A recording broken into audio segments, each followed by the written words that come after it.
Selamat sore dan salam sejahtera untuk kita semua. Eh,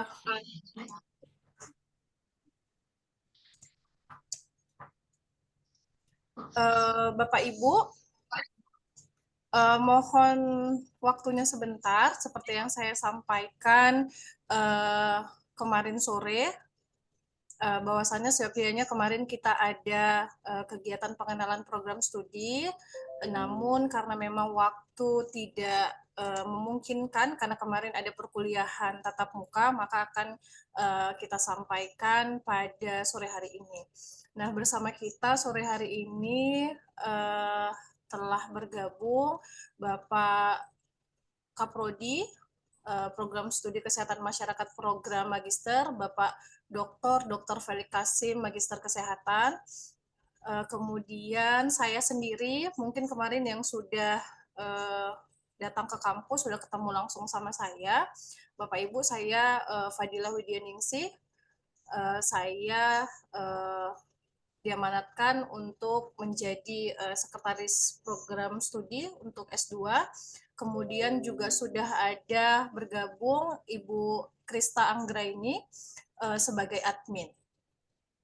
Ya, Bapak Ibu, sebelum kita mulai perkuliahan, mata kuliah ilmu kesehatan masyarakat dari Dr. Felix, izin kami dari program studi akan menyampaikan beberapa hal terkait perkuliahan kita, termasuk juga bimbingan dan arahan dari Bapak Kaprodi. Mungkin untuk pertama kami persilakan kepada Bapak Dr. Felix Kasim untuk memberikan bimbingan dan pengarahan serta ucapan selamat datang mungkin Pak kepada mahasiswa baru kita di angkatan kelima ini. Silahkan Pak.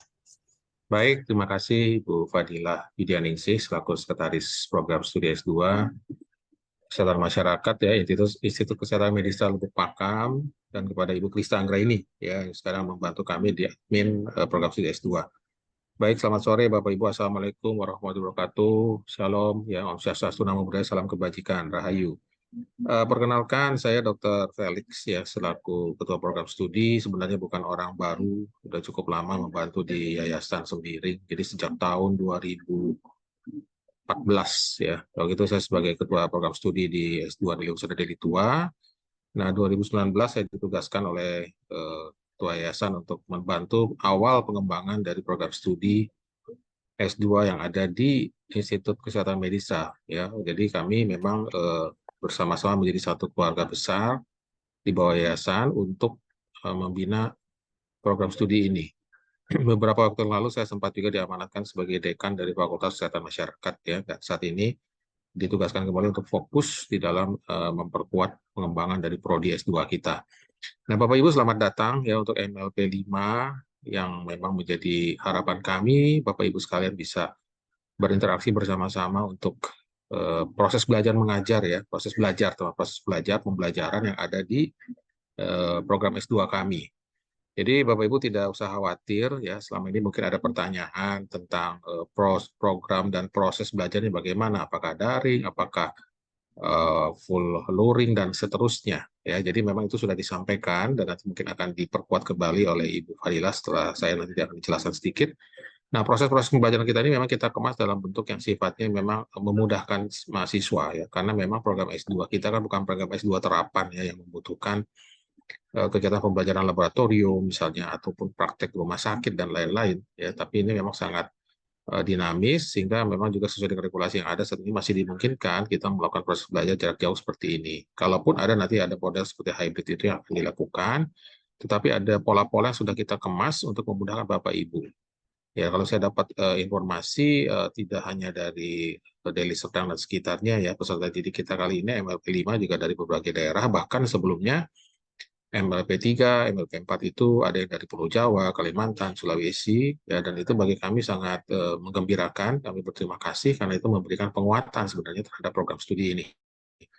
Nah, Bapak Ibu sekalian, program studi kita ini memang dibuat dan dirancang untuk memberikan penguatan kepada Bapak Ibu, terutama memang nilai-nilai utamanya dalam penguatan itu adalah tentang hospital ya, salah satunya tentang hospital, tentang rumah sakit juga, tentang pelayanan rumah sakit, dan kebetulan kalau kita menyimak saat ini dengan adanya Undang-Undang Kesehatan 17 tahun 2023 yang terbaru itu memang membuat suatu proses kesempatan yang sangat luas kepada berbagai profesi kesehatan untuk ya bisa berkiprah di berbagai bidang. Nah, utamanya misalnya di rumah sakit gitu. Ya dimungkinkan di yang akan datang ini seorang direktur rumah sakit tidak seorang dokter. Ya ini sudah dimulai oleh Menteri Kesehatan kita, seorang teknokrat, dan bisa saja nanti wakil direktur keperawatan dijabat oleh bukan keperawatan. Yang dipentingkan adalah skill manajerial.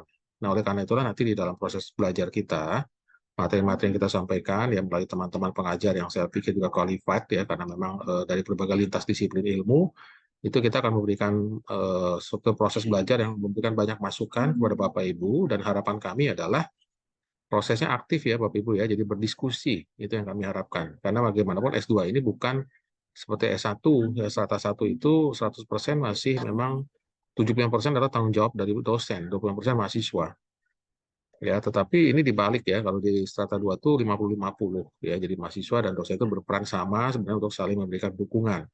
Bahkan kami juga mungkin membutuhkan informasi update, informasi terbaru dari Bapak Ibu sekalian mengenai perkembangan dunia kesehatan saat ini. Dan saya pikir dengan berbagai profesi Bapak Ibu saat ini yang bergabung di mahasiswa baru kami di MLP 5 ini akan sangat nanti membantu juga di dalam pengembangan program studi kita yang sudah memasuki tahun kelima. Nah, kita bersyukur sebenarnya di tahun kedua pada saat kita mendirikan program studi ini, kita sudah terakreditasi oleh Ban PT, ya, LAMPTKes, dan ternyata hasilnya juga kita masuk kriteria unggul ya. Jadi apa artinya sudah menunjukkan bahwa kita ini mampu bersaing ya dengan program-program studi lain yang sudah lebih dahulu. Nah, kebetulan karena memang saya sudah cukup lama di dunia pendidikan dan saat ini juga di dunia praktisi, saya melihat bahwa apa yang kita berikan saat ini dan apa yang menjadi kebutuhan Bapak Ibu ini seharusnya bisa match. Jadi link and match ini memang kita upayakan. Seperti memang saya juga beberapa waktu ini juga masih membantu di Universitas Gajah Mada, di kadang-kadang masih menjadi bagian dari Universitas Pajajaran Bandung ya di beberapa tempat. Sehingga kalau kita lihat memang ini menjadi penguatan di program kita bekerja sama. Dan saya juga dibantu oleh tim yang sangat solid ya Ibu Padilla dan saat ini dibantu oleh Ibu Krista. Nah, itu yang pertama ya Bapak Ibu. Nanti kita akan ada 3 peminatan yang saat ini sudah berlangsung di MLP 4 itu. Kita ada peminatan untuk administrasi kebijakan kesehatan. Yang KK itu adalah peminatan pertama kita pada saat dibuka. Yang kedua adalah administrasi rumah sakit dan ketiga adalah tentang promosi kesehatan ya. Nah, ini adalah bagian dari memberikan kesempatan sebenarnya kepada para mahasiswa kita untuk bisa menyesuaikan dengan kebutuhan. Nah, itu yang kedua yang saya sampaikan. Yang ketiga adalah proses pembimbingan nanti pada akhir masa studi kita, itu kita akan buat, saya ambil slogan ini aja, karena kebetulan saya juga surveyor dari Komisi Kreatif Rumah Sakit ya, saya surveyor KAS, jadi mudah, canggih, menyenangkan. Nah, mudah, canggih, menyenangkan. Jadi itu yang ingin kami buat suasana pembelajarannya ya, sehingga Bapak Ibu nanti pada saat penyelesaian tesis juga itu akan sangat dibantu, dimudahkan. Bukan dibuat lulus tanpa upaya dan kerja keras, tapi akan kita bantu untuk mencapai apa yang diharapkan oleh Bapak Ibu sekalian. Jadi ada proses kolaborasi yang baik. Dan kami tidak main-main karena memang beberapa waktu lalu kami sempat mendowngrade dosen ya. Jadi dosen-dosen memang tidak bisa bekerja sama ya atau tidak memberikan dukungan itu kita akan evaluasi. Tapi kami berharap juga Bapak Ibu punya semangat yang sama sehingga prosesnya menjadi equal ya, prosesnya equal dan itu suasana belajar yang sangat baik. Ya, saya pikir itu saja beberapa arahan saya karena Bapak Ibu sudah diterima tadi secara resmi dalam Perumahan Mahasiswa Baru oleh Pak Rektor. Saya pikir itu adalah satu kehormatan bagi kami menerima Bapak Ibu di program studi S2 kami. Ya, mudah-mudahan kita bisa terus bersilaturahmi menjadi bagian keluarga besar dari IKS Medisa, khususnya di program studi S2. Kalau fasilitas tidak usah khawatir, karena saya tahu banget fasilitas kita itu dari pengalaman saya di berbagai tempat, ini termasuk salah satu yang terbaik ya. Nah, Bapak Ibu saja yang aktif ya, karena kita juga sudah punya perpustakaan yang bisa kita akses secara online ya, dan pasti akan dibantu. Jadi Ibu Krista nanti akan sangat membantu Bapak Ibu dalam proses administrasi, apa yang menjadi kebutuhan, itu yang penting ya. Jadi Bapak Ibu juga sudah memberikan waktunya, ya sudah memberikan dananya, tentu kita harus memberikan layanan yang baik. Titipan terakhir saya untuk Bapak Ibu, kita ingin siswa ini tulus tepat waktu, ya. Jadi ada proses yang sama. Jadi harus betul-betul Bapak Ibu berusaha. Kita juga akan mendukung dari proses pengajaran kita. Demikian mungkin yang saya sampaikan pada sore hari ini. Sebelum nanti saya akan masuk ke perkuliahan setelah Ibu Padilla memberikan beberapa arahan. Terima kasih untuk semuanya. Tetap semangat. Bravo, bravo, bravo Medistra. Terima kasih, Bu. Terima kasih, Dok. Ya, saya kembalikan pada Ibu Fadila. Oke, makasih.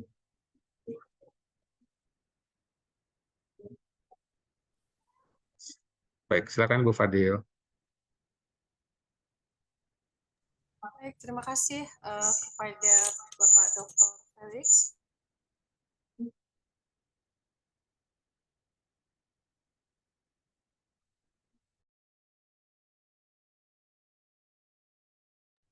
Ya, baik Bapak Ibu, demikian tadi ucapan selamat datang, bimbingan dan arahan dari Bapak Kaprodi. Izin Bapak Ibu, saya ada yang mau saya sampaikan terkait beberapa hal dengan sistem perkuliahan kita. Seperti tadi yang disampaikan oleh Bapak Kaprodi, bahwasanya kita sudah akreditasi baik sekali, ya, dan ini masih berlaku sampai dengan 2026. Harapannya nanti selanjutnya di akreditasi selanjutnya kita bisa unggul. Kemudian keunggulan kita, dan ini adalah jargon kita, adalah lulus tepat waktu. Jadi seperti yang tadi juga disampaikan oleh Bapak Kaprodi, dari mulai awal angkatan pertama sampai dengan sekarang angkatan keempat, kita selalu berusaha agar lulus tepat waktu dengan bekerja sama antara dosen dan mahasiswa. Jadi artinya kami dari program studi akan meluangkan waktu untuk berdiskusi dan bimbingan, baik itu secara daring maupun luring jika memungkinkan, atau jika memang berada di sekitaran kampus. Dan kami juga nanti mengharapkan kepada Bapak Ibu juga mempunyai komitmen yang kuat untuk sama-sama kita nanti untuk mewujudkan untuk lulus tepat waktu ini. Jadi kami harap nanti Bapak Ibu juga punya semangat yang sama dengan kami di pengelola di program studi untuk bisa tepat waktu.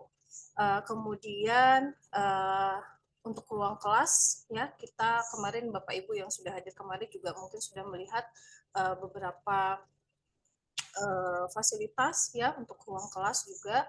Kemudian untuk perkuliahan kita di tahun ajaran 2023-2024 ini dilaksanakan secara daring, ya, seperti yang kami sampaikan di awal, dilaksanakan secara daring.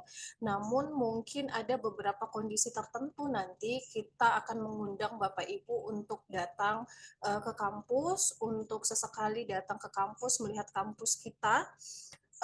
Namun seperti yang saya sampaikan juga kemarin, sifatnya tidak wajib. Artinya kami berharap Bapak Ibu bisa hadir di kampus, namun bagi yang misalnya berada di luar kota, seperti misalnya di angkatan yang kelima ini Pak, bisa kami laporkan bahwasanya ada yang dari DKI Jakarta, Jambi, Riau, kemudian Aceh. Sampai saat ini yang terjauh memang DKI Jakarta. Nah, jadi nanti mungkin misal ada wisuda angkatan keempat, itu Bapak Kaprodi akan hadir ke kampus. Nah, biasanya kita akan lakukan juga perkuliahan tatap muka.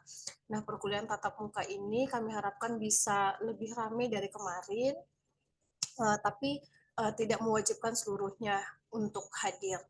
Artinya perkuliahan kita daring, tapi untuk waktu-waktu tertentu memungkinkan untuk datang ke kampus. Tapi nanti akan kami sampaikan jauh-jauh hari, tidak dadakan, seperti itu. Nah, ketika nanti kita ada kegiatan di kampus, kita menyediakan mes gratis untuk mahasiswa yang berada di luar kota. Atau misalnya yang berada di daerah dekat Lubuk Pakam, tapi tidak menetap di sini orangnya. Misal nih ada yang dari Tebing Tinggi atau Pematang Siantar. Karena perkuliahan kita 2 minggu sekali kan,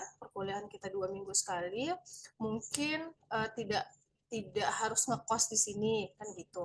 Nah, jadi kita sediakan mes.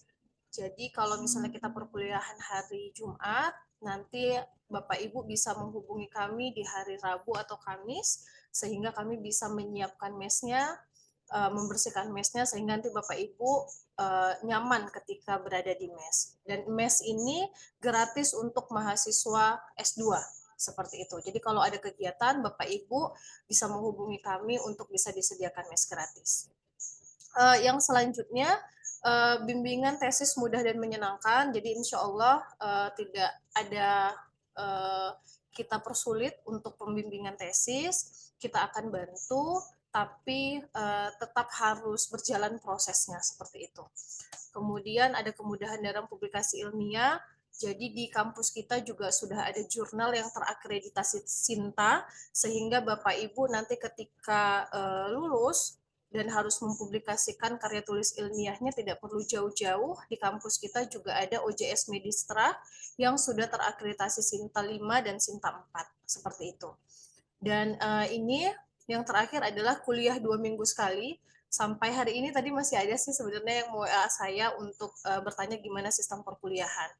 Nah, jadi Bapak Ibu, kita itu kuliah 2 minggu sekali, setiap hari Jumat dan Sabtu, dimulai dari jam 8 pagi sampai dengan jam setengah 6, jam 17.30, dan satu harinya itu kita ketemu di 4 mata kuliah.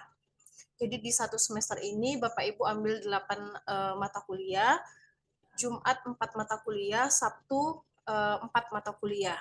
Dan perkuliahannya Jumat dan Sabtu. Jadi kalau minggu ini Bapak Ibu kuliah, maka minggu depan tidak kuliah, minggu depannya lagi baru kuliah di Jumat dan Sabtu. Nah, nanti untuk rosternya atau jadwalnya serta link Zoom-nya akan kami share paling lama di hari Kamis. Seperti itu. Mungkin untuk proses perkuliahan itu yang bisa saya jelaskan. Jika Bapak Ibu ada pertanyaan atau mau ada yang didiskusiin, kita buka sesi tanya jawab dan diskusi di sore hari ini. Silakan Bapak Ibu.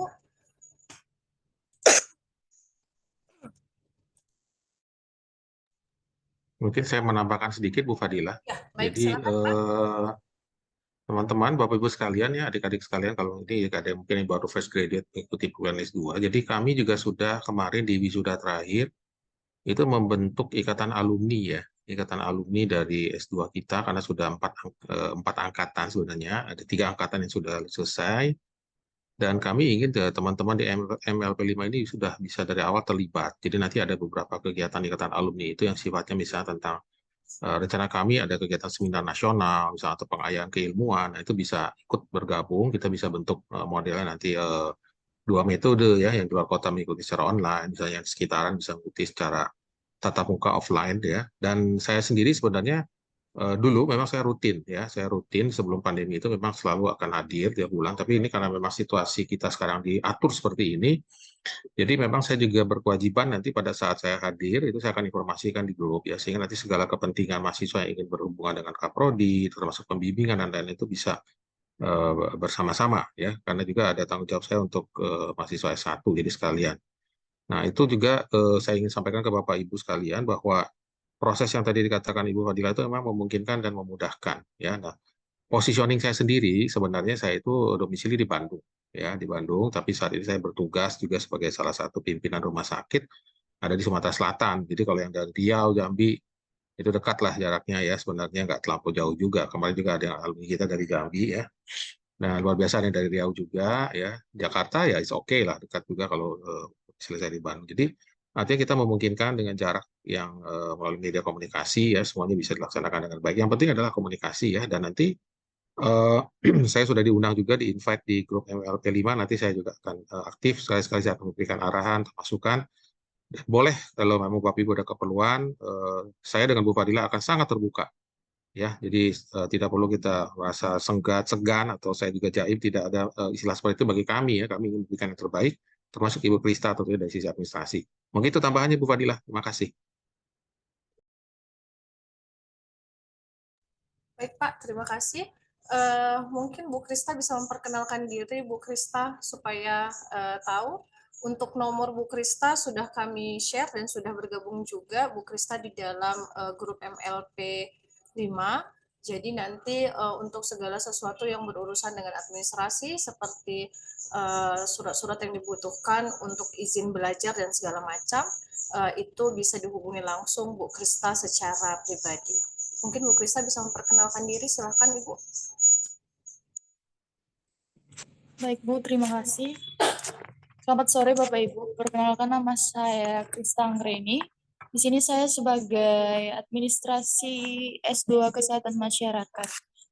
Di antara Bapak Ibu yang ingin membutuhkan surat penyurat seperti surat aktif kuliah ataupun surat izin belajar dari tempat kerja Bapak Ibu masing-masing, bisa menghubungi saya secara pribadi ya Bapak Ibu. Dan sampai saat ini ada beberapa Bapak dan Ibu yang sudah chat saya pribadi untuk mengenai surat aktif kuliah. Bagi Bapak Ibu yang lainnya yang mau mengurus surat aktif kuliah, bisa silakan menghubungi saya secara pribadi. Terima kasih Bapak Ibu. Baik, terima kasih kepada Bu Krista.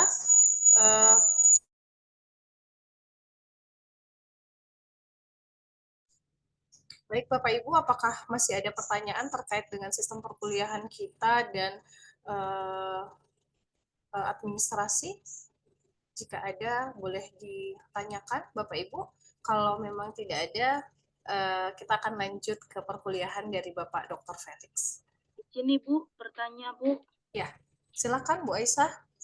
Bu, ini salah satu syarat dari BKD untuk pengurusan surat izin belajar itu kan Bu, dia membutuhkan kurikulum kita Bu. Apa sudah ada Bu? Kalau kurikulum ada Bu, tapi nanti coba dipastikan apakah memang yang diminta kurikulum atau jadwal perkuliahan. Karena kalau selama ini dari angkatan pertama sampai dengan angkatan keempat untuk pengurusan izin di BKD itu tidak pernah diminta kurikulumnya, tapi yang diminta adalah surat aktif kuliah dan jadwal perkuliahan semester berjalan seperti itu Bu. Kemudian surat akreditasi dan surat keterangan lulus SPMB. Biasanya yang diminta kalau semester awal seperti itu. Gitu.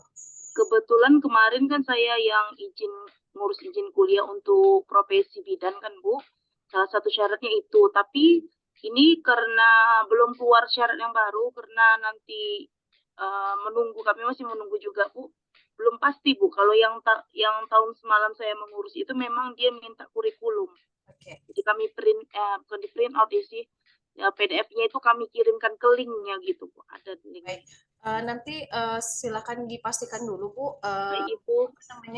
dipastikan dulu syarat-syarat dari BKD karena kami juga paham bahwasanya ada beberapa BKD memang yang punya syarat-syarat tertentu yang berbeda mungkin dengan BKD lainnya. Nah, saran kami dipastikan dulu nanti ketika memang sudah keluar syarat-syaratnya apa saja, boleh dikirimkan ke WA pengelola atau langsung japri ke Bu Krista, nanti akan kami fasilitasi. Seperti itu. Terima kasih Bu. Baik Bu. Bapak Ibu yang lain, apakah masih ada pertanyaan?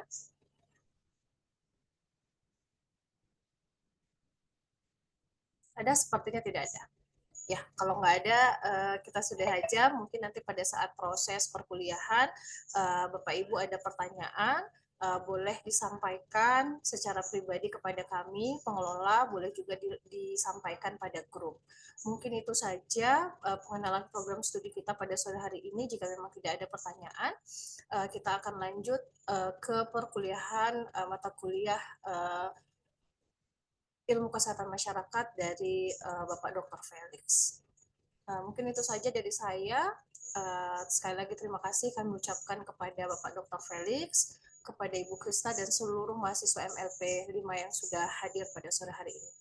Akhir kata, wabillahi taufiq wal hidayah. Assalamualaikum warahmatullahi wabarakatuh. Selanjutnya kami Salam, terima kasih. Dr. Felix untuk memulai perkuliahan. Terima kasih Pak. Baik, terima kasih Bu Fadila. Baik, mohon saya diberikan ini untuk screen share. Baik Pak. Iya.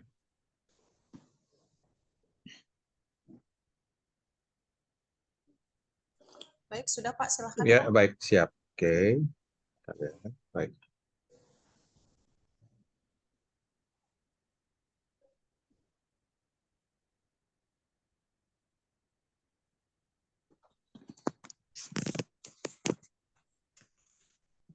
Ya, baik Bapak Ibu, adik-adik sekalian. Jadi sore hari ini saya akan memberikan materi penguatan awal terkait kepada pengantar kuliah kita ya tentang ilmu kesehatan masyarakat. Nah, kenapa ini diberikan di awal-awal kuliah? Karena mungkin saja ya di kelas ini ada teman-teman yang belum terpapar ya tentang apa sih public health itu ya, disiplin ilmu ini. Jadi ini akan kami berikan dalam bentuk yang lebih mudah dimengerti ya, tapi tidak terlampau intercept ke dalam. Tapi saya akan memberikan hal-hal yang berkaitan dengan apa yang akan kita kerjakan nanti di dalam proses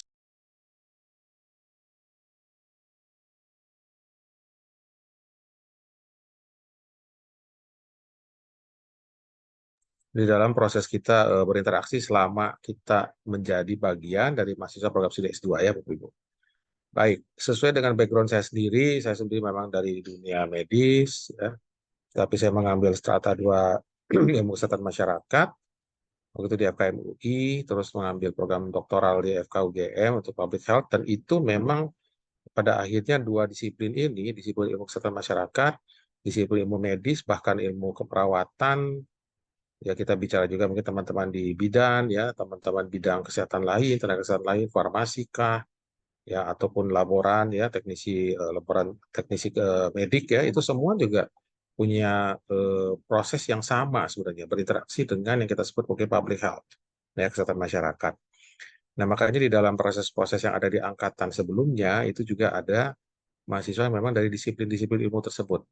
Bahkan pengalaman saya sebagai tenaga tim pengajar magister rumah sakit UGM, itu kami juga pernah menerima mahasiswa yang ada dari arkeologi, dari sarjana biologi, ya, bahkan ada yang dari FISIP, ya, sarjana ilmu sosial dan politik, gitu.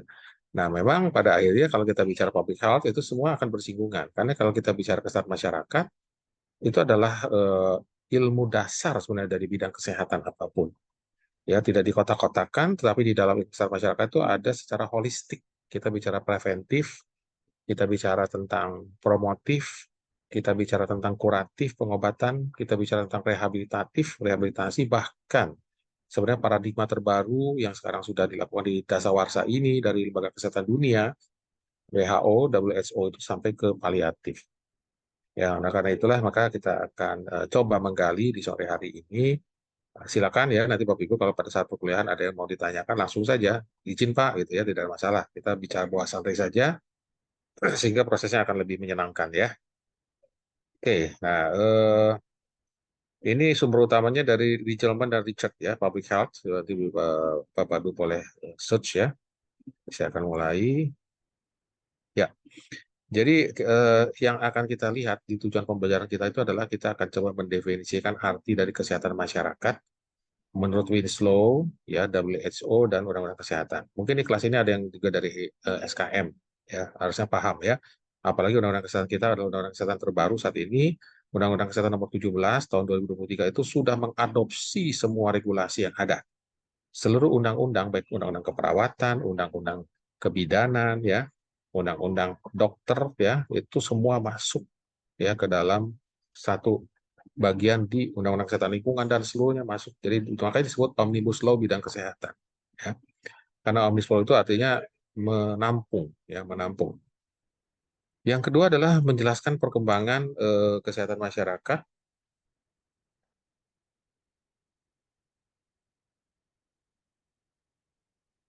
Ya, yang kedua ini adalah menjelaskan perkembangan kesehatan masyarakat di dunia dan Indonesia. Yang ketiga menjelaskan ruang lingkup determinan kesehatan.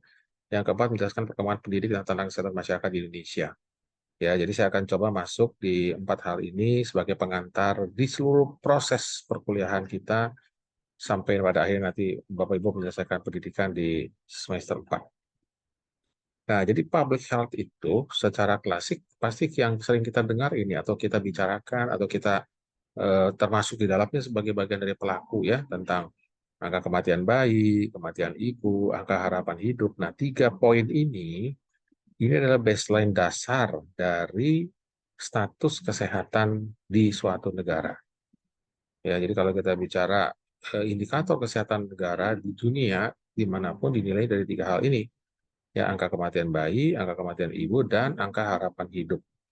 Nah, tantangan bagi Indonesia saat ini, ya, apalagi kemarin kita mengalami 2 tahun lebih di masa pandemi COVID-19, ya suatu proses yang tidak pernah kita duga, tetapi merupakan tantangan tersendiri, sehingga di dalam proses perencanaan manajemen strategis, seperti tadi pagi saya sampaikan di peminatan ARS di Deli Husada pada kuliah perdananya, bahwa memang ada lompatan-lompatan di dalam suasana atau situasi kesehatan masyarakat yang kadang-kadang sangat dipengaruhi oleh faktor eksternal. Ya, sebagai contoh, kalau kita bicara life expectancy, angka harapan hidup, Indonesia ini meningkat terus. Ya, meningkat terus, bahkan terakhir ini sekitar 65 ke atas. Ya. Itu, tetapi apakah saudara-saudara kita ya yang berusia lanjut, lansia itu adalah lansia yang berkualitas? Nah, itu yang menjadi tantangan tersendiri. Memang angka harapan hidup menaik. Ya, bahkan kalau kita bicara infant mortality dan maternal mortality ini kan sebenarnya sudah sempat terjadi penurunan. Ya, nah selanjutnya karena situasi yang terjadi saat ini 2 tahun terakhir kemarin ada pandemi dan lain-lain, ini sekarang concern kali pemerintah di sini. Ya, makanya kalau kita bicara tentang infant mortality, maternal mortality tidak semata-mata hanya angka kematian saja. Ya, bahkan kalau kita bicara sekarang stunting program dari pemerintah itu menjadi sesuatu yang dikaitkan juga dengan program yang ada di rumah sakit. Ya, jadi kalau teman-teman di kelas ini yang memang sudah bekerja mungkin ya, menjadi bagian dari pemegang kebijakan di puskesmas mungkin atau di dinas kesehatan tentu paham. Ya, stunting sekarang bukan hanya gawean atau garapan teman-teman di pelayanan kesehatan primer, tapi kami di rumah sakit juga punya tanggung jawab untuk itu. Ya, terutama juga di pencatatan pelaporan dan tindak lanjutnya. Nah, bahkan terakhir mungkin kalau kita dengar tentang hipotiroid kongenital ya, teman paham ya, hipotiroid kongenital itu juga menjadi bagian tugas kita bersama. Rumah sakit juga mendapat tugas untuk melakukan screening, deteksi, dan itu memang bagian dari pekerjaan kita di kesehatan masyarakat. Nah, yang berikutnya crude death rate, angka kematian kasar, angka kelahiran juga, ya, terus physician population ratio, ya, jumlah dokter, ya, akses juga, akses to health services, jadi kesempatan masyarakat untuk mendapatkan pelayanan kesehatan. Ini juga bagian dari kesehatan masyarakat. Ya, dan itu semua kita pelajari nanti di dalam proses-proses kita selama perkuliahan. Ya, di semester awal ini memang kalau secara umum dulu semua, setelah itu nanti masuk ke semester berikut kan ada pemilahan sesuai dengan peminatan Bapak Ibu. Ya. Nah, jadi public health itu kalau kita lihat, ya silakan Bapak Ibu simak dulu ya beberapa menit, beberapa saat, poin 1 sampai 10. Masih ada di luar ini, tapi secara umum ini kalau kita lihat ini semua bagian dari public health. Jadi tadi saya katakan preventif, promotif, kuratif, rehabilitatif, paliatif.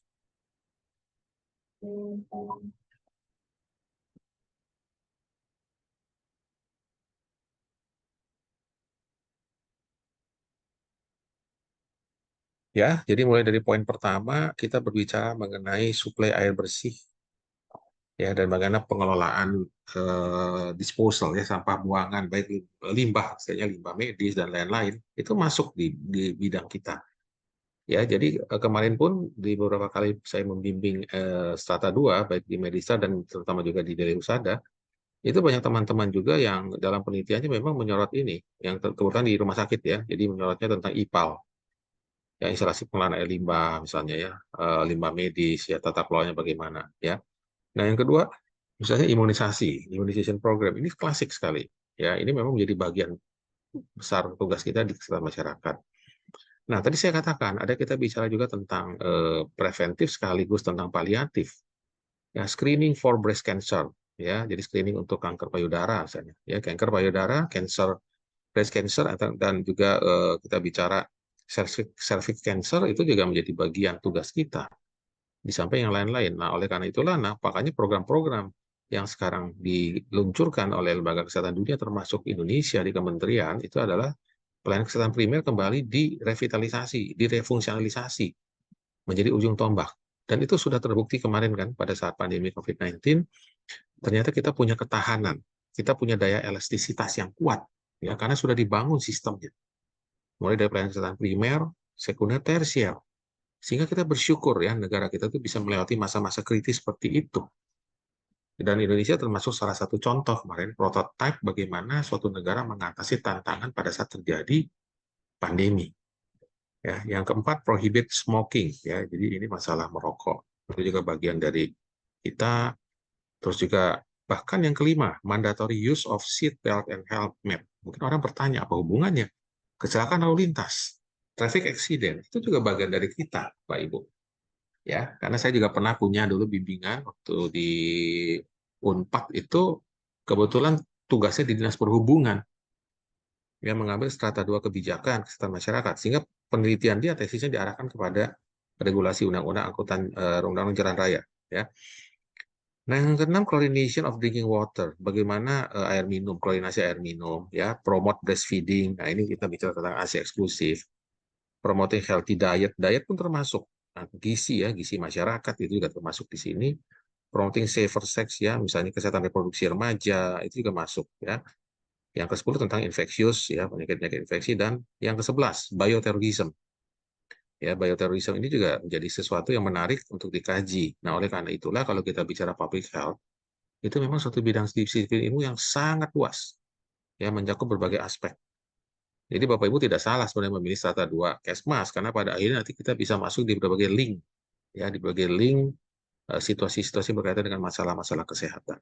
Ya, oke, saya lanjut dulu ya. Nah, Bapak Ibu, jadi sebenarnya kalau kita nanti masuk di dalam perkuliahan selama beberapa waktu ya dengan strata 2 S2 kita di Kesmas, nah kita tuh akan berhadapan dengan 3 hal sebenarnya.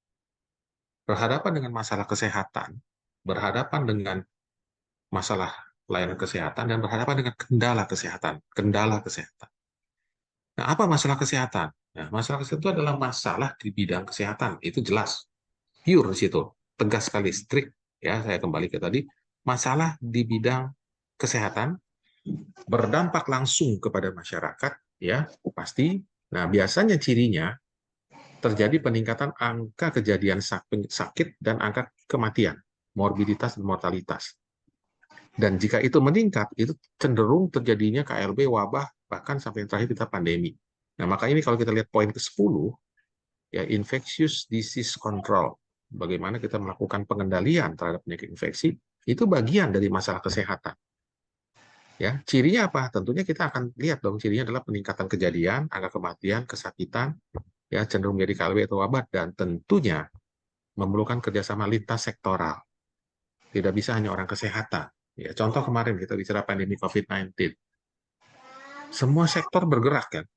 Semua sektor bergerak untuk bersama-sama menanggulangi masalah itu. Ya, itu sebagai contoh. Yang kedua, kita bicara tentang masalah pelayanan kesehatan. Nah, masalah pelayanan kesehatan itu adalah masalah-masalah yang berkaitan dengan program. Dengan program. Nah, Bapak Ibu yang di pelayanan kesehatan primer di puskesmas atau di dinas kesehatan itu paham sekali. Ya, ada program-program. Nah, program-program itu kan ditandai oleh apa? Oleh target dan cakupan. Nah, kalau kita lihat, misalnya, ada yang kita sebut Basic 7, ya, 7 pelayanan dasar dari WHO untuk pelayanan kesehatan primer. Ya, mulai dari pelayanan kesehatan ibu dan anak. Ya, kita bicara juga tentang kita bicara juga tentang pengendalian penyakit. Ya, kita bicara juga tentang balai pengobatan. Ya, puskesmas pun melakukan fungsi kuratif kan. Kita bicara tentang pendidikan kesehatan masyarakat atau Promkes. Ya, kita bicara tentang kesehatan lingkungan. Kita bicara tentang catatan pelaporan. Reporting juga, report and reporting itu juga dilakukan di puskesmas. Kita bicara juga tentang lab sederhana. Nah, 7 program-program dasar itu adalah Basic 7. Nah, itulah yang kita sebut sebagai tadi saya katakan masalah pelayanan kesehatan. Nah, di luar itu ada, ya, karena ada 26 lebih kurang 26 program puskesmas itu. Nah, kalau kita lihat di contoh-contoh ini ada. Jadi saya imunisasi itu kan program. Ya, terus kita bicara tentang misalnya program pemerintah untuk sadari pemeriksaan payudara sendiri, itu juga bagian dari screening for breast cancer. Masalah kalau di rumah sakit kita pap smear, di puskesmas kita misalnya dengan menggunakan IVA test, itu juga bagian dari screening preventif sifatnya.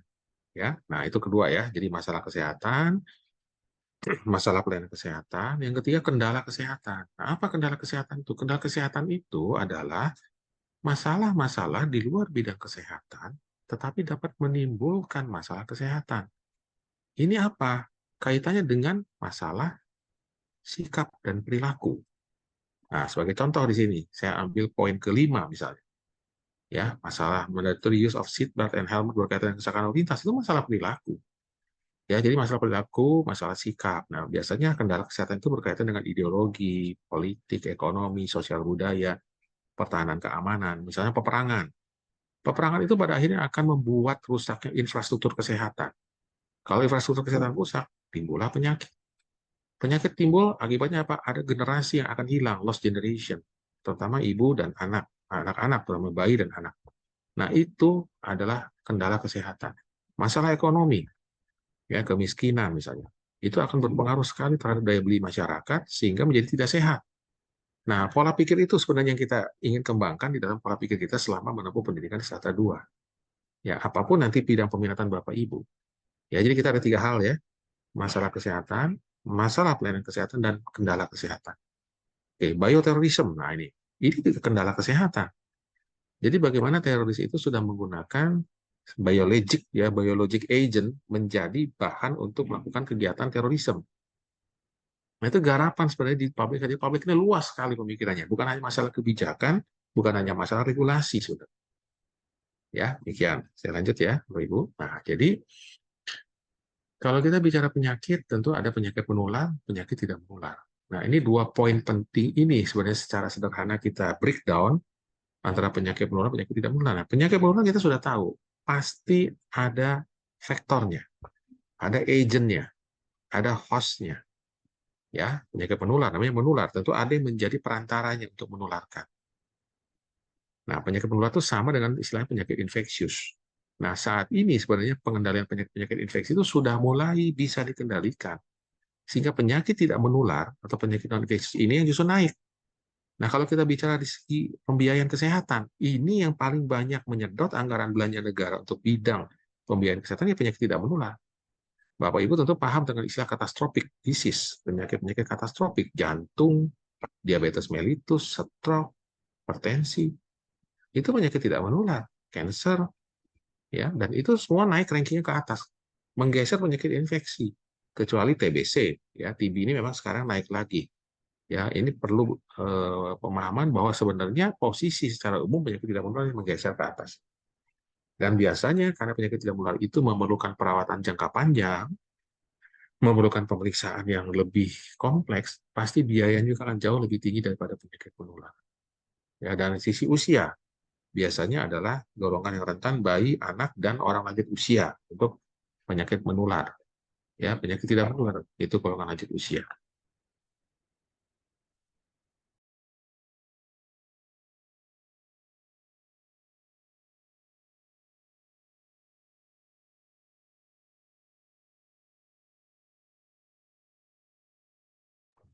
Sebentar ya, Bapak Ibu.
Ya, saya lanjutkan ya, Bapak Ibu. Jadi, sekali lagi penyakit menular, penyakit tidak menular adalah penyakit. Nah, ada faktor terkait, ya, namanya risk factor, atau orang kenal inherent risk factor. Jadi, faktor risiko yang terkait. Nah, kalau kita lihat makanan, minuman, lingkungan dan sanitasi lingkungan, kecelakaan, ya, rumah tangga, rencana kerja, lalu lintas, bencana, ya, alami pada manusia, perilaku berisiko, misalnya merokok, ya, seks bebas dan lain sebagainya. Nah, kalau Bapak Ibu teman-teman mencermati semua ini semua memang karena sebenarnya pada akhirnya ulah manusia. Makanya kalau kita bicara public health itu banyak sekali berkaitan nanti bagaimana kita mengubah perilaku, misalnya perilaku hidup sehat, merubah lifestyle, gaya hidup untuk sehat. Ya, karena ada kalau kita bicara hukum ekonomi kesehatan, ada disebut namanya hukum bilangan besar. Kalau hukum bilangan besar itu bunyinya bahwa seberapapun besar dana kesehatan disiapkan, itu tidak pernah akan cukup. Karena namanya kesehatan itu unpredictable sebenarnya. Orang tidak pernah tahu kapan dia akan sakit. Yang bisa dilakukan adalah melakukan pencegahan untuk tidak jatuh sakit. Kalaupun dia jatuh sakit, tidak masuk ke dalam sakit yang lebih berat. Ya, makanya kalau saya coba kilas balik lagi, Bapak Ibu, pencegahan itu ada beberapa tingkat ya. Pertama, pencegahan primordial. Nah, pencegahan primordial itu lebih kepada adat istiadat, budaya. Ya, contoh misalnya, mungkin waktu kita kecil, sama nenek kita suka diomelin ya. Ini udah maghrib, jangan berdiri depan pintu, nanti kesamper setan. Itu sebenarnya bukan soal kesamper setan pengertiannya. Ya, karena angin bisa kencang, ya takut kita sakit, kecil lain-lain. Itu contoh primordial. Ada beberapa adat istiadat, budaya yang secara itu memang sehat pada ini. Misalnya kebiasaan untuk kebiasaan misalnya untuk hidup bersih, karena adatnya memang harus hidup bersih misalnya. Contoh ya. Ada juga pencegahan yang kedua kita sebut pencegahan primer. Nah, pencegahan primer ini lebih kepada secara umum masyarakat. Ya, misalnya pendidikan tentang perilaku kesehatan reproduksi remaja. Itu pencegahan primer.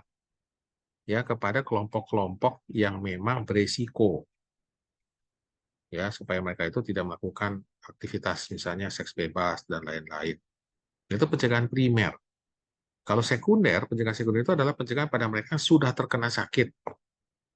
Ya, sudah terkena sakit untuk apa? Untuk compliance, patuh berobat sehingga tidak berlanjut sakitnya. Ya, tidak berlanjut sakitnya. Karena kalau sakitnya berlanjut, terpaksa masuk ke tingkat paling atas, pencegahan tersier.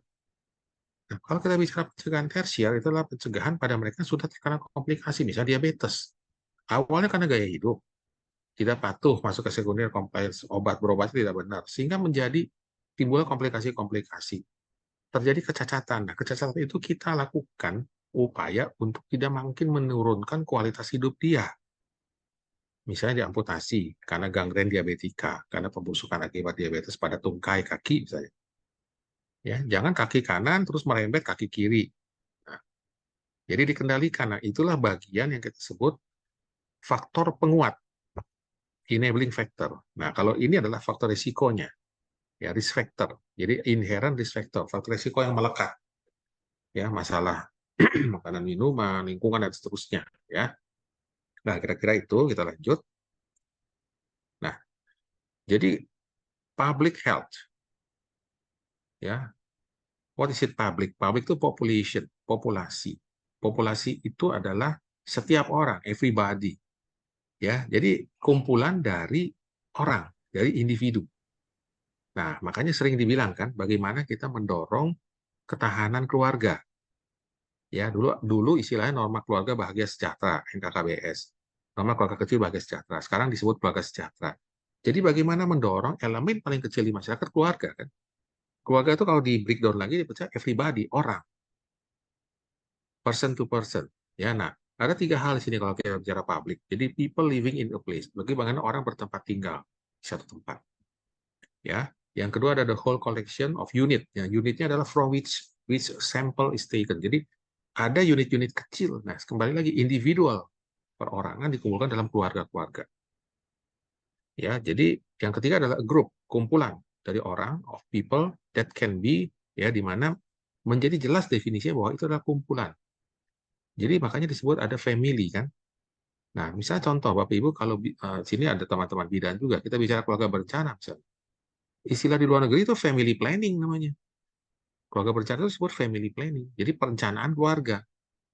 Ya, karena memang itu masuk dari bagian public ini, population, ya. Health, kesehatan. Kesehatan sudah jelas. Jadi kalau kita bicara kesehatan adalah sehat secara fisik, komplit ya, physical, mental, and social. Sehat secara fisik, mental, dan sosial. Tidak mungkin orang hanya sehat mental. Fisiknya nggak sehat, otomatis terganggu juga mental lama-lama. Tidak mungkin orang sehat mental, tapi secara sosial dia tidak sehat. Atau secara fisik dia sosial tidak sehat. Fisiknya sehat, sosial tidak sehat, tidak ada penghasilan, tidak punya pekerjaan, jatuh miskin, sakit juga akhirnya, karena tidak bisa memenuhi tadi kan makanan dan minuman. Itu kan tadi masih ingat ya Bapak Ibu, mamin, makanan dan minuman ini. Kebutuhan dasar manusia. Oke ya, jadi sekali lagi sehat itu adalah sehat secara fisik, mental, dan sosial. Ya, dan bebas sebenarnya dari rasa takut. Kebebasan, freedom. Ya, itu yang memang definisi dari WHO ya, dan itu memang seperti itu adanya ya. Nah, jadi public health konsep kesehatan masyarakat itu adalah sebenarnya proses secara objektif adanya intervensi kepada masyarakat. Artinya ada panah yang bolak-balik ya. Jadi ada yang alternating panah ya, panah yang bolak-balik ya. Alternating arrows ya, panah antara publik dan tindakan dan publik. Dari kita untuk kita istilahnya. Nah, itu konsep sebenarnya kesehatan masyarakat. Ya, berbeda pada konsep-konsep medis. Medis itu bukan dari kita untuk kita, tapi dari satu sisi ke sisi lain. Ya.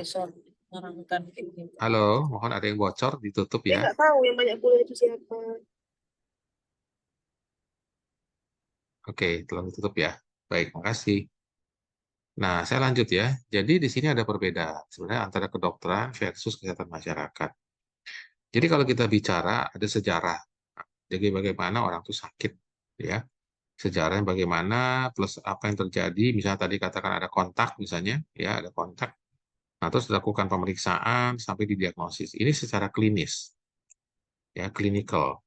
Tapi kalau kita bicara public health, itu lebih bicara pada komunitas, ya program edukasi sebenarnya, ya program penyuluhan, ya talk with community, berbicara dengan komunitas, bukan individual, ya kan direkam. Nah, biasanya kita bisa dilakukan pengolahan data, misalnya ya survei, sehingga nanti yang diambil adalah bukan patient diagnostik adalah perorangan, tetapi community diagnosis masyarakat, diagnosis secara komunitas. Ya, jadi cuman mungkin ada pertanyaan, apakah ini harus kita pertentangkan? Tidak. Jadi antara poin ini dan poin yang satu lagi, clinical dan public health itu harus jadi satu. Karena kalau kita lihat secara definisi saja kan sehat secara fisik, mental, sosial. Terus juga apa yang kita lakukan dari preventif, promotif, kuratif, rehabilitatif sampai di paliatif. Jadi menjadi satu. Ya, nah paradigma dulu dipertentangkan. Mungkin dekade-dekade yang lalu, 25 tahun yang lalu, orang rumah sakit merasa itu bukan bagian saya. Orang public health di kesehatan primer, bagian saya hanya ngurusin program, mencatat laporan. Tidak. Itu sudah terbuktikan dari berbagai hal pada saat pandemi kemarin. Menjadi satu skopnya. Ya, karena secara definisi pun satu.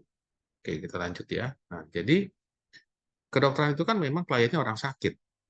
Pendekatannya individual. Tujuannya adalah menyembuhkan, kuratif, dan merehabilitasi. Ya, tenaganya dokter dan perawat, medis dan paramedis. Kalau public health itu kliennya, pada umumnya kliennya adalah orang sehat. Pendekatannya multidisiplin, tidak hanya satu disiplin. Ya, tujuannya masyarakat terhindar dari penyakit dan meningkatnya derajat kesehatan. Makanya kegiatannya promotif dan preventif adalah titik beratnya. Bukan tidak ada kuratif, ada. Tapi titik beratnya promotif dan preventif. Terus ditanya, di kedokteran ada promotif preventif? Ada. Jadi kalau Bapak Ibu yang sekarang dinasnya di rumah sakit, di kelas ini pasti paham. Salah satu penilaian akreditasi pun adanya kegiatan PKRS, Pendidikan Kesehatan Rumah Sakit. Ya, nah, tenaga kesmas ini adalah sanitarian, perawat kesmas, bidan di desa, kader kesehatan, dan sebagainya. Nah, undang-undang kesehatan kita yang baru itu sudah membuat suatu pemilahan.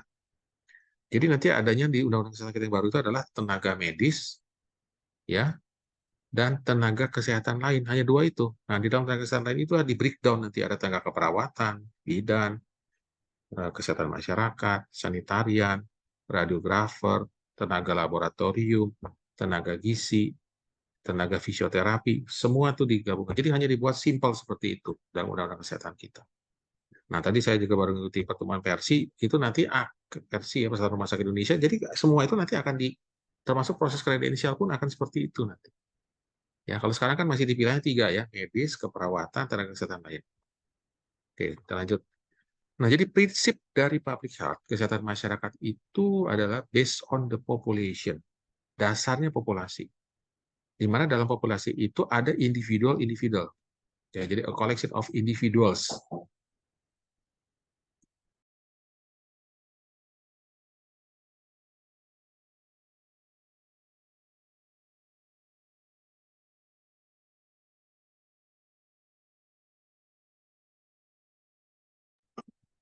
Ya, based on-nya the population ya, jadi collection of individual. Nah, focusing-nya health promotion dan disease prevention, pencegahan penyakit. Ya, jadi without belittling itu artinya dia tidak terjebak kepada pengobatan rehabilitatif, bukan itu pengukurannya, walaupun ada programnya. Ya, bahkan sekarang kan ada Posbido ya, pos pembinaan terpadu untuk lansia, bahkan ada pos untuk penyakit menular, misalnya pos pembinaan penyakit menular itu semua, atau penyakit tidak menular itu kan ada semua PTM di program-program puskesmas, ya. Yang ketiga, involving the community. Jadi maksudnya bahwa kalau kita sudah bicara kesehatan masyarakat, peran komunitas itu harus terlibat. Disebut empowerment, memberdayakan. Makanya Bapak Ibu tentu paham kalau yang di program-program puskesmas itu atau di kesehatan masyarakat, di dinas kesehatan kita kan ada program UKBM, upaya kesehatan berbasis masyarakat. Karena memang disebutnya juga involving the community, empowerment, memberdayakan. Ya, yang keempat adalah true organized effort. Jadi melalui penguatan organisasi. Itu cirinya kita, kesehatan masyarakat. Ya, nah ini adalah prinsip dari kesehatan masyarakat. Lanjut. Nah, terus kita juga lihat ada 3 core of public health function. Ya, jadi ada 3 sebenarnya yang kita ingin jadikan sebagai pijakan, ya, aksesibilitas dan monitoring dari kesehatan masyarakat. Di sini. Assess and monitor health of communities and pop at risk. Jadi bagaimana monitoring dan akses dari kesehatan di masyarakat atau di komunitas itu bisa kita pantau, risiko-risikonya apa. Sehingga kita bisa tahu nanti apa masalah kesehatan, tadi sudah saya utarakan definisinya masalah kesehatan, dan prioritasnya apa gitu. Ya. Yang kedua adalah formulate public policy. Bagaimana kita memformulasikan kebijakan publik. Nah, kebijakan publik ini perlu tindakan yang kita sebut advokasi. Advokasi itu dari kata advokat. Nah, mungkin teman-teman sering dengar advokat pengacara. Pengacara itu adalah mendampingi. Jadi artinya, kalau kita bicara formulate public policy, nanti teman-teman yang mengambil kelas AKK, itu akan banyak kita bicara ini. Bagaimana dengan komunitas dan pemerintah dan pimpinan, itu kita melakukan men-set atau merancang prioritas dan solve penyelesaian. Ya, to set priority and solve. Merancang prioritas dan penyelesaian. Ya, nah yang ketiga adalah assure that all pop. Jadi bagaimana semua permasalahan itu kita harus mencoba melihat secara efektif penanganannya. Ya, effective care. Termasuk including promosi kesehatan, health promotion, dan pencegahan penyakit, dan evaluasi efektivitas dari care itu sendiri. Ya, artinya tindakan-tindakan yang kita lakukan gitu. Nah, itu semua dikemas, makanya di dalam program-program kesehatan masyarakat itu kan selalu ada proses-proses yang melakukan monitoring evaluasi. Dinamis sifatnya. Karena faktor eksternal akan sangat banyak berperan di faktor eksternal. Tadi sudah saya utarakan. Ya. Jadi ini adalah 3 dasar ya dari public health function ya. Nah, sekarang dari Winslow, ini sudah sangat lama sekali, tahun 1920. Ini bapaknya public health sebenarnya. Diutarakan bahwa public health itu atau kesehatan masyarakat adalah ilmu dan seni. Jadi kita tidak bisa bicara public health itu berdiri sendiri, tapi memerlukan ilmu, memerlukan seni. Untuk apa? Ya, karena dasarnya ada prevention, adalah untuk mencegah penyakit dan memperpanjang hidup, usia harapan hidup, meningkatkan kualitas hidup.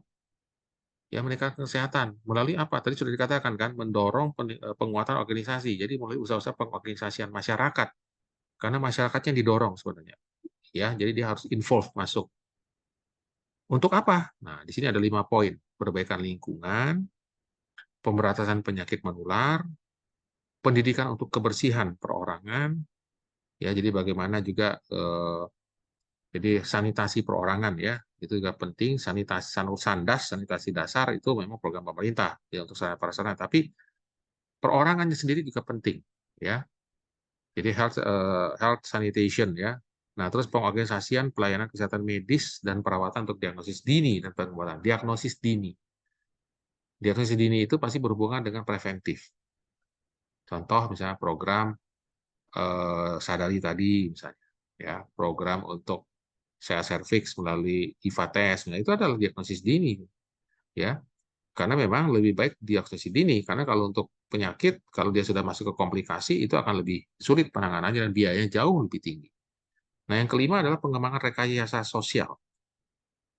Apa rekayasa sosial? Rekayasa sosial itu adalah menjamin setiap orang terpenuhi kebutuhan hidupnya yang layak dalam bidang kesehatannya. Makanya tadi kan dikatakan salah satu fungsi dasar kesehatan itu adalah dia juga bisa mencukupkan kebutuhan sosialnya.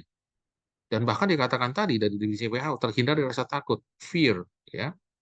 Nah, ini adalah poin-poin yang kalau kita lihat dari Winslow itu sangat jelas bahwa bagaimana kita mengelola secara keilmuan dan seni di art kita untuk mencegah penyakit, memperpanjang hidup, dan meningkatkan kesehatan melalui usaha yang mendorong masyarakat untuk mandiri sebenarnya, ya, untuk memperbaiki lingkungan, pemberantasan penyakit menular, ya, pendidikan terhadap kebersihan perorangan, ya, mengorganisasikan pelayanan kesehatan medis, perawatan, diagnosisnya dini, ya, pengobatan, pengembangan rekayasa sosial. Ini menarik kata-kata ini, rekayasa sosial, ya, karena memang ada yang disebut sehat secara sosial.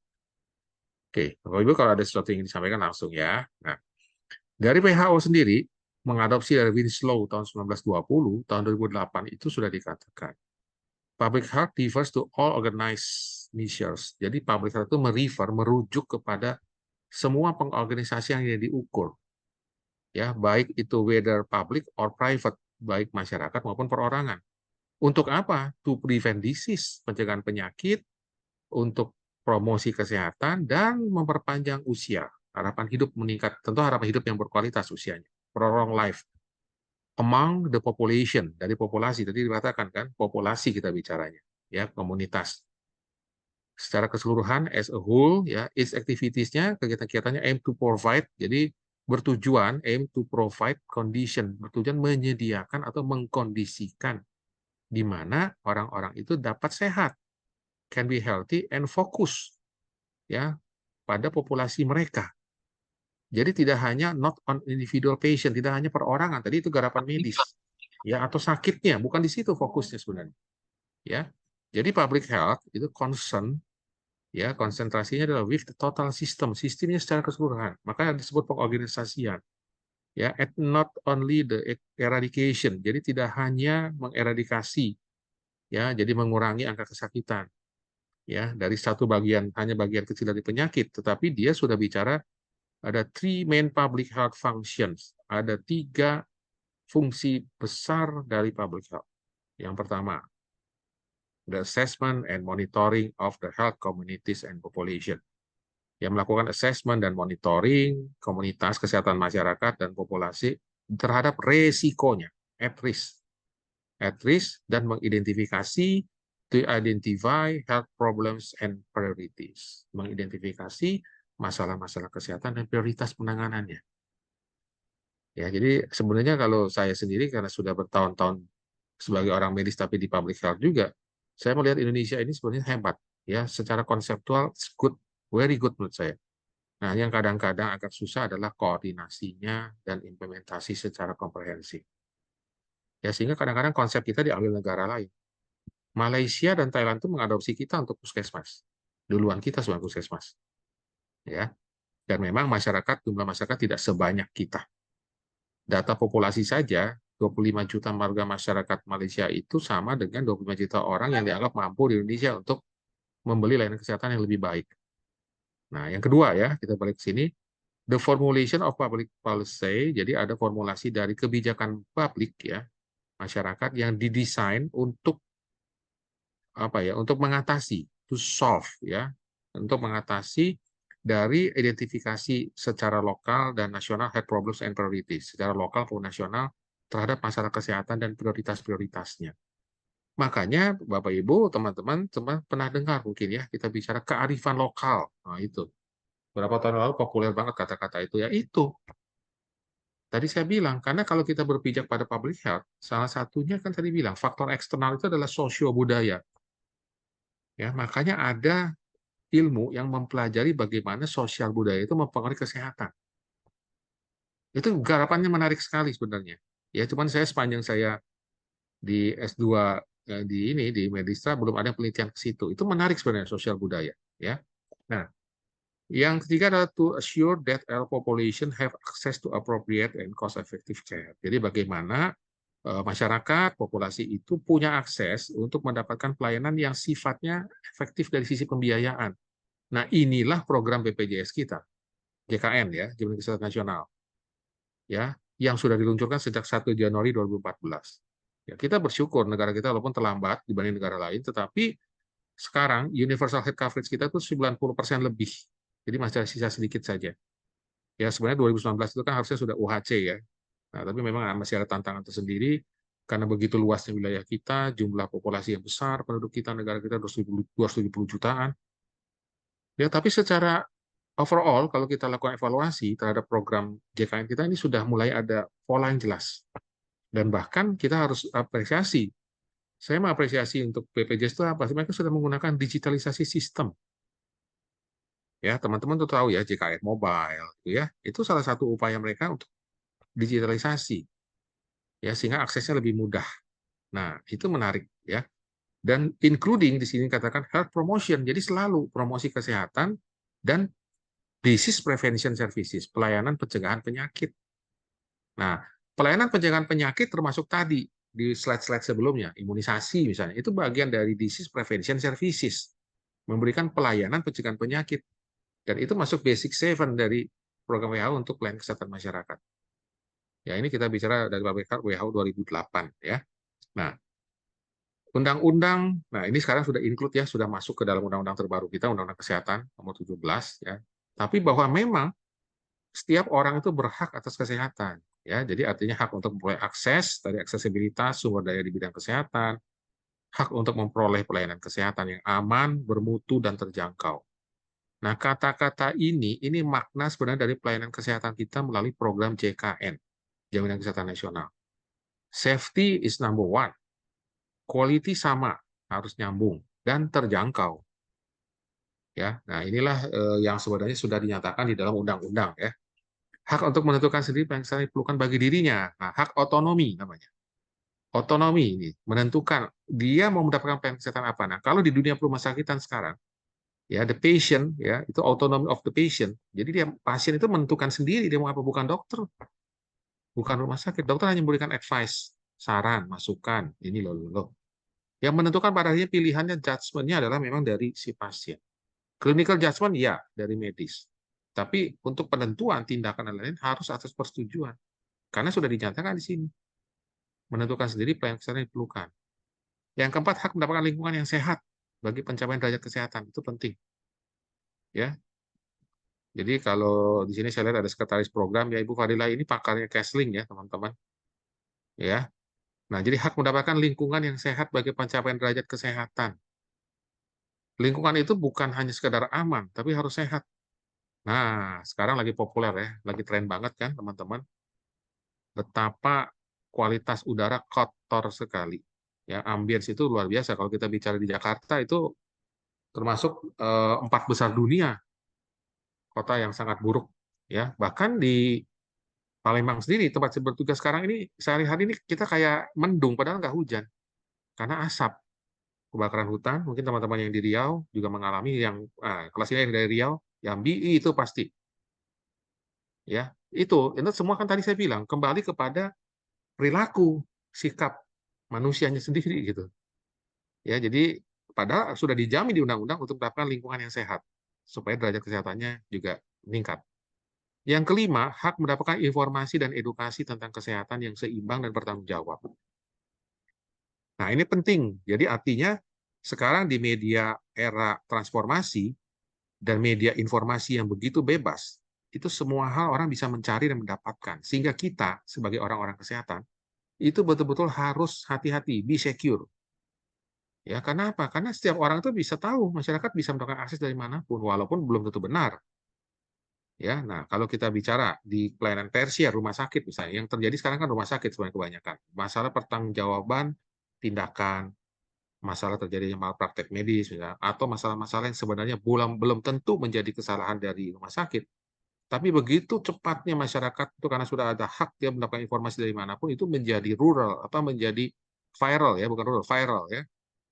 Nah, itu juga menjadi bagian dari kita di peminatan kesehatan masyarakat ini. Ya, yang keenam adalah hak memperoleh informasi tentang data kesehatan dirinya, termasuk tindakan dan pengobatan yang telah maupun yang akan diterimanya dari tenaga kesehatan. Jadi sekali lagi otonomi, ya, dia berhak menentukan dirinya, dia berhak menolak. Nah, tetapi ingat semua itu harus terdokumentasi, Bapak Ibu. Ya, nah nanti di kelas peminatan ARS ya di senior saudara-saudara itu nanti ada materi juga tentang informed consent.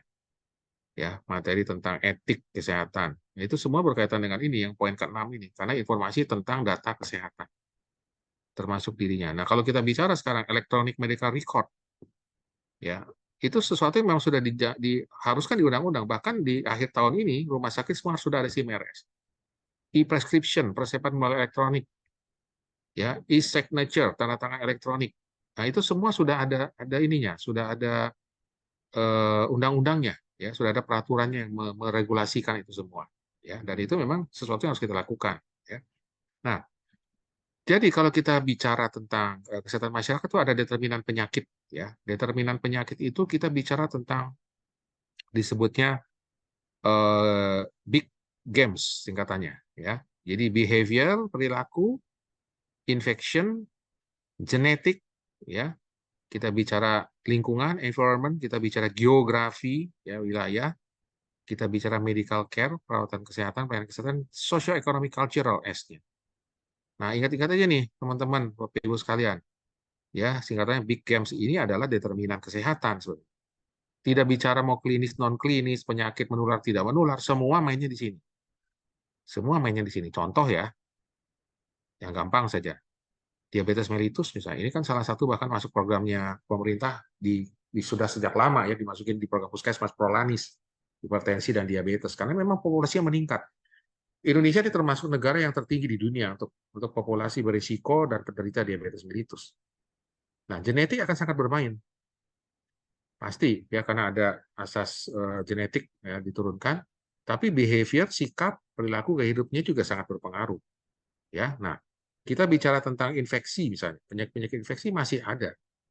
Misalnya program pemerintah saat ini kalau di rumah sakit ada program nasional Proknas, itu elemen HIV/AIDS masuk. Kenapa? Karena masalah ini kalau kita bicara determinan penyakit infection ini yang berkaitan juga dengan behavior, berkaitan dengan lingkungannya, berkaitan dengan sosial ekonomi dan cultural, budaya dan sosial ekonomi. Jadi artinya kalau kita lihat ya ujungnya juga nanti medical care. Ya, menarik sebenarnya kalau kita melihat potret seperti ini, semuanya saling kait-mengkait. Ya, kait-mengkait. Nah, oke, saya lanjut ya. Nah, jadi di sini ada satu ilustrasi ya yang diambil diadopsi dari Bloom ya. Bloom ini adalah soko gurunya public health banget ini ya, determinan kesehatan. Dia melakukan disebut planning for health ya, perencanaan terhadap kesehatan.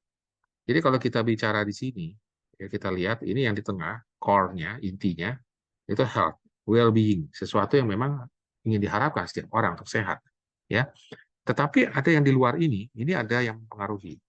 Jadi life expectancy, harapan hidupnya, ya, terus juga ada ketidaknyamanan, impairment, ya, disability, ya, kecacatan, ya, participation in healthcare, partisipasi dalam pelayanan kesehatan, ya, perilaku sehat, ya, ecologic behavior, lingkungan ini, ya, social behavior, perilaku sosialnya, interpersonal, hubungan antarpersonal behavior, reserve, ya, ini berkaitan dengan funding, pendanaan, external satisfaction, ya, termasuk juga internal satisfaction. Nah, ini semua masuk. Nah, belum itu dia membagi 4 sebenarnya. herediter, ya. Jadi herediter itu genetik misalnya. Dia berbicara tentang environment, lingkungan, ya. Ini berkaitan nanti dengan perilaku, ya. Dia berbicara tentang medical care services, pelayanan dari kesehatan itu sendiri, dan lifestyle, gaya hidup, berkaitan dengan attitude dan behavior. Ya, jadi artinya apa? Kalau kita lihat di sini, ya di lingkaran ini semua arah panahnya adalah panah yang bolak-balik. Jadi bukan satu arah, artinya semua berpengaruh. Contoh misalnya, kalau kita mau bicara, kita bicara ini aja ya. Misalnya kita bicara human satisfaction, kepuasan dari manusia. Kalau ditarik ke cultural system, itu berpengaruh. Kultural, budaya berpengaruh terhadap human satisfaction juga berpengaruh terhadap kultural. Ini nyambung semua ke sini. Nah, jadi gambar ini sebenarnya ingin memperlihatkan bahwa paradigma dari kesehatan itu intinya ada 4. Herediter, medical care services, lifestyle, sama environment, lingkungan. Ya, dan itu di core dalam ini akan dipengaruhi oleh hal-hal yang tadi telah saya sebutkan. Ya, baik, saya lanjut ya. Jadi di sini ada pendekatan pada kesehatan populasi.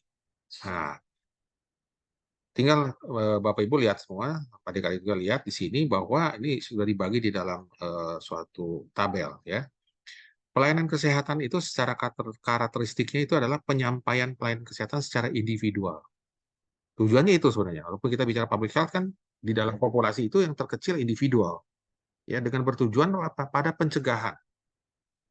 Preventif, pada kuratif dan rehabilitatif kalau pada individual. Contoh nih.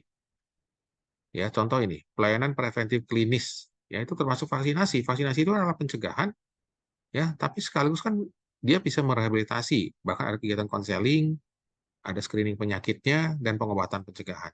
Prosesnya itu memang panjang. Seperti contoh, kalau orang mau divaksin hepatitis B, kan dites dulu, ada titernya nggak? Sudah ada belum? Kalau sudah ada, kurang nggak? Kalau kurang baru divaksin. Kan ada 3 tahapan bahkan ya. Pertama, sebulan kemudian yang kedua, terus di booster 6 bulan kemudian.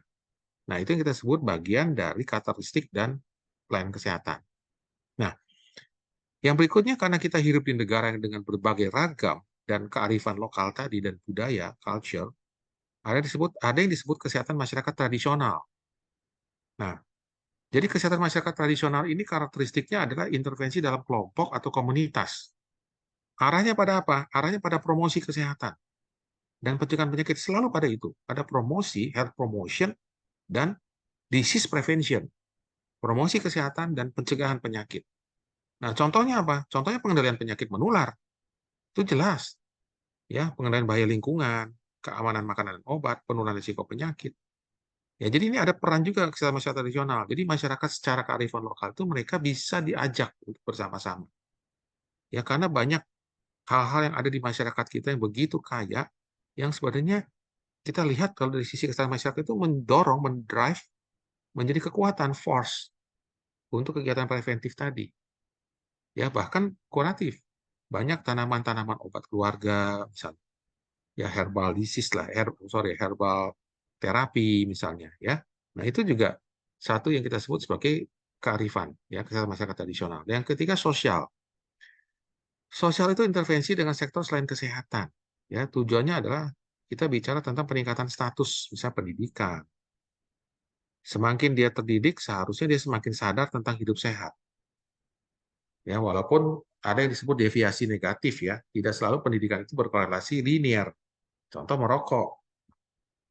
Orang dia profesor aja dia merokok gitu, padahal dia tahu bahwa itu racun gitu misalnya. Merusak kesehatan. Nah, itu jadi kadang-kadang ini menarik ya, hal-hal seperti ini. Jadi apa peningkatan status pendidikan ya, nutrisi, status gizi masyarakat maupun sosial ekonomi. Ya, jadi artinya peningkatan kesejahteraan itu kan meningkatkan daya beli dia, pencukupan terhadap pangan dia. Tapi jangan salah juga, deviasi negatifnya apa? Sosial ekonomi naik, perilaku hidup sehatnya tidak jalan gitu. Yang gampang misalnya, banyak mengkonsumsi makanan-makanan yang tidak sehat, timbul sakit. Nah, sekarang kan terjadi pergeseran misalnya. Ya, kasus-kasus penyakit itu mulai bergeser ke usia yang lebih muda, stroke misalnya. Usia-usia lebih muda mulai muncul, cancer, ya, diabetes itu bahkan usia-usia dini sekarang sudah mulai banyak. Nah, ini adalah masalah pendekatan pada kesehatan populasi. Ya, strateginya seperti ini. Nah, Jadi kalau kita bicara sebenarnya masyarakat atau pasien lah, kita bicara pasien yang membutuhkan pelayanan kesehatan itu adalah ketika mereka sakit. Padahal kita berbicara tadi tentang preventif pada orang yang belum sakit gitu. Ya, jadi medical care is needed only part of the time. Jadi pelayanan kesehatan itu adalah sebenarnya hanya satu bagian, tidak hanya satu bagian dari suatu waktu. Jadi waktu besarnya itu adalah preventif, promotif sebelum masuk di kuratif. Nah, public health secara profesional itu akan memonitor, ya, mendiagnosa apa yang menjadi concern kesehatan di komunitas melalui apa? Melalui promosi kesehatan, perubahan perilaku individu, ya, dan dia selalu public health itu ingin memegang kesehatan populasi, kesehatan masyarakat. Karena dari kesehatan masyarakat inilah sebenarnya nanti dikatakan communities need public health all of the time, sepanjang waktu kalau kesehatan komunitas itu. Ya, in order to stay healthy. Ya, dan akhirnya menjadi sehat, stay healthy kan, kita sering bicara stay healthy. Ya, nah, ini penting supaya kita memahami bahwa ada konsep yang harus kita pahami di public health seperti ini juga, ya. Nah, sekarang kita mulai masuk sejarah nih. Lahirnya ilmu kedokteran kesehatan masyarakat. Jadi mitos Yunani dulu Asclepius, ya, Asclepius dibacanya, orang pertama yang mengobati penyakit. Mungkin pernah lihat gambar patungnya ya, yang memegang busur. Bahkan telah melakukan bedah menurut prosedur-prosedur zaman itu. Ya. Nah, terus ada asistennya namanya Hegia, yang kemudian menjadi istrinya melakukan upaya-upaya kesehatan. Ya. Tetapi berbeda dengan suaminya, ia melakukan upaya pencegahan sebelum terjadi penyakit. Jadi Hegia inilah mulai melakukan preventif. Waktu itu menu seimbang, hindari makanan yang beracun, yang tidak sehat, olahraga, serta kebersihan diri. Jadi di zaman itu pun sudah konsep ini. Ya, jadi public health itu adalah ilmu tertua sebenarnya. Ya, apabila orang sudah jatuh sakit, Higia ini menganjurkan lebih baik memperkuat tubuh dengan makanan yang baik. Nah, seperti sekarang kan kita vitamin, bisa cukup istirahat, makanan yang bergizi, dibanding harus berobat gitu. Ya, nah ini konsep yang menarik yang sudah lahir sejak zaman Yunani kuno. Ya, nah dari dua tokoh tadi, ya Asklepius dan Higia itu berkembanglah ilmu kesehatan. Dua ilmu kesehatan yang berbeda tapi saling melengkapi. Asklepius berkembang untuk medisnya, pengobatan atau pemulihan, kuratif rehabilitatif, Higia di preventif promotifnya, di public health-nya, pencegahan dan peningkatan status kesehatan. Ya, nah ini sejarahnya. Jadi perkembangan sejarah kesehatan masyarakat itu memang periode sebelum ilmu pengetahuan. Tadi yang Asklepius dan Higia, zaman Romawi, Yunani, zaman pertengahan, masuk ke abad 18-19, abad ke-20 ini periode ilmu pengetahuan. Jadi secara ilmiah berkembang. Ya, nah akhirnya kita lihat di sini. Ya, jadi di zaman Romawi dan Yunani kuno itu ditemukan dokumen tertulis, ada bukti-buktinya bahwa ada upaya penanggulangan penyakit, ada peraturan, bahkan sudah ada regulasi waktu itu. Betul, jadi hebat sekali waktu itu ya, mengatur pemukiman, bagaimana pembuangan air, limbah, bagaimana sistem drainase, air minum, pembuangan tinja, dan sebagainya. Nah, dibuktikan dengan penemuan-penemuan arkeolog ya dari kerajaan-kerajaan Romawi waktu itu semua sudah tertata tata kotanya. Ya, jadi bukan hanya keindahan, tapi mereka sudah menata tata kotanya. Bahkan ada keharusan dari pemerintah kerajaan, warung-warung minum itu ditinjau, public bar, rumah makan. Ya, bukan konsep baru di zaman modern ternyata. Ya, ini sejarahnya. Nah, terus masuk ke pertengahan, ya, abad 1 sampai 7. Nah, ini beberapa penyakit mulai menyerang dunia, tifus, kolera, pes, ya. Cenderung endemis di berbagai kelompok masyarakat atau negara, misalnya di Asia, Timur Tengah, Asia Selatan, Afrika. Ini karena memang termasuk poverty, kemiskinan, pendidikan yang rendah, dan lain-lain. Terus kusta menyebar mulai dari Mesir, Asia, Eropa melalui para imigran. Nah, adanya pergerakan penduduk ini juga, tadi kan saya bilang, infeksius itu karena adanya penularan, adanya vektor, adanya perantara. Ya, nah, upayanya apa? Waktu itu memperbaiki sanitasi lingkungan, kebersihan lingkungan, pribadi, hygiene perorangan, pembuangan kotoran, pengirian air bersih, ventilasi, dan seterusnya. Ini zaman pertengahan ya. Nah, masuk di abad 8 sampai 18. Tahun 1340 terjadi wabah dahsyat di China, itu India dan Mesir, pes, penyakit pes. Tercatat 13 juta orang meninggal, 60 juta orang meninggal untuk seluruh dunia, sehingga masih disebut the Black Death. Ya, ada istilah sesuatu yang sangat suram, black itu hitam kan. Ya. Sementara itu wabah kolera, tifus, masih berlangsung sampai abad ke-18. Nah, upaya penanggulangannya secara sistematis hampir dikatakan belum ada. Walaupun abad-abad sebelumnya sudah ada tuh higiene perorangan, sanitasi lingkungan. Ya, ini pertengahan. Nah, Di periode ilmu pengetahuan di abad 18-19 itu mulai bangkit adanya ilmu kedokteran dan kesehatan masyarakat. Jadi memang kalau sebelumnya masalah kesehatan, utamanya penyakit, dilihat sebagai fenomena biologis, kemudian dia bergeser ke fenomena sosial yang kompleks. Jadi artinya apa? Bukan hanya dilihat di satu sektor, tapi multisektor. Bahkan pada waktu itu ditemukanlah vaksin pencegah cacar oleh Louis Pasteur, mulai berkembang, abad ilmu pengetahuan. Jadi ditemukan asam karbol, kan kita sekarang pakai karbol nih, siram kamar mandi, itu ditemukannya abad itu. Ya, untuk sterilisasi ruang operasi oleh Joseph Lister, dan ether, nih, anestesi pun ditemukan di abad itu oleh William Barton. Nah, abad periode ilmu pengetahuan. Nah, tahun 1832 terjadi epidemi kolera di Inggris, ya, di daerah perkotaan. Nah, salah satu tokohnya ilmuwan sosial penyelidikan ini karena sanitasi lingkungan. Saya ingat sekali teorinya adalah hand hygiene, kebersihan tangan. Ya. Nah, jadi artinya akhirnya mengeluarkan undang-undang tentang sanitasi lingkungan. Nah, oke, ini sudah mulai lebih tertata lagi, ya. Nah, abad 1920 ini mulai kita bicara tentang tenaga-tenaga kesehatan masyarakat mulai keluar. Nah, salah satu center pendidikan terbaik di dunia sampai saat ini adalah di Johns Hopkins University. Karena apa? Tahun 1894, Johns Hopkins inilah sebenarnya mempelopori pendidikan universitas. Di dalamnya ada pendidikan kedokteran, ada pendidikan public health. Ya, nah, pemerintah Amerika membentuk Kementerian Kesehatan waktu itu. Jadi Kementerian Kesehatan itu mulai populer di tahun abad-abad ini, ya, 18, 19, 20. Ya, bahkan tahun 1870 sudah dibentuk American Public Health Association, ya, dibentuk di abad ini, ya. Nah, ini deklarasi Alma Ata ini adalah suatu deklarasi yang menjadi trendsetter atau menjadi pijakan dasar kesehatan masyarakat abad 20 sampai sekarang.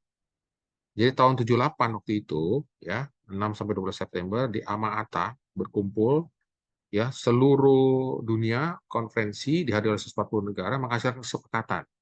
Kesepakatan itu disebutlah primary health care, pelayanan kesehatan primer. Ya, dalam pencapaian itu health for all by the year. Jadi ada kesehatan, kan kita ingat, ya, ada health for all by the year 2000, ya, kesehatan dunia 2000 gitu. Nah, semua negara Indonesia masuk. Jadi ada Indonesia Sehat 2000 gitu. Ya, melaksanakan pelayanan kesehatan primer, primary health care. Nah, ini dari deklarasi ini. Ini sejarah-sejarahnya, ya. Nah, jadi kalau kita lihat primary health care, tonggak sejarah Kesmas abad ke-20 itu ada elemennya. Elemennya itu adalah pemeliharaan kesehatan, pencegahan penyakit, diagnosis dan pengobatan, rehabilitasi atau pemulihan, pelayanan tindak lanjut, pemberian sertifikasi. Ya, makanya kan sekarang tuh seperti misalnya rumah makan, tempat pemotongan hewan, ya, terus pabrik-pabrik air kemasan, itu semua harus tersertifikasi, bukan hanya sertifikasi halal, tapi sertifikasi kesehatan pun dikeluarkan oleh Kementerian Kesehatan. Ya, nah, terus tujuan dan sifat pelayanan. Ya, sertifikasi ini termasuk juga obat-obatan, ya, farmasi, ya, Mamin, Farmalkes. Makanya di Kementerian Kesehatan itu kan ada unit yang disebut Farmalkes, farmasi dan alat kesehatan, dan Mamin, makanan minuman, ya. Ada Badan POM, Badan Pengawasan Obat dan Makanan. Tujuan dan sifat pelayanan adalah acceptable, diterima oleh masyarakat, accessible, terjangkau oleh masyarakat, demanded, dibutuhkan oleh masyarakat, dan efektif dan efisien. Nah, kata-kata efektif dan efisien ini mungkin sering sekali didengar oleh Bapak Ibu. Ya, kira-kira apa sih bedanya? Kalau efektif itu kita umpamakan Robin Hood nih, ya, semua pasti tahu Robin Hood, ya. Dia memanah gitu dari 10 busur anak panah, ada lingkaran gitu. 10 busur anak panah itu masuk di titik tengah, paling tepat di titik tengah semua, masuk di situ. Itu efektif banget. 10-10-nya masuk. Tapi kalau efisien, dari 10 anak panah tersebut masuk di tengah 7, 3 masuk di sekitarnya, itu efisien. Artinya tidak ada anak panah yang keluar dari sasaran lingkaran itu. Nah, itu pengertian perbedaan antara efektif dan efisien. Nah, yang ideal memang efisien ini jadi satu. Benar-benar efektif sehingga efisien tercapai gitu. Ya, itu tujuan sifat pelayanan.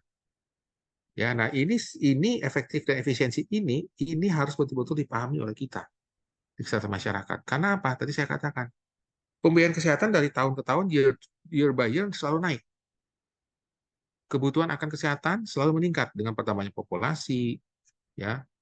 Itu juga meningkat sehingga tidak selalu bisa dicukup tadi hukum bilangan besar tadi, ya. Nah, the big number ya. Nah, sekarang era kesehatan masyarakat. Nah, era kesehatan masyarakat ini kalau kita lihat ini dalam bentuk tabel ya bisa kita lihat bahwa tadi sudah ya. Jadi perkembangan kesehatan purba itu kepada kerangka aksinya paradigmanya adalah pengendalian berdasarkan otoritas individual, prakteknya religius dan budaya, perilaku-perilaku yang dilarang ya.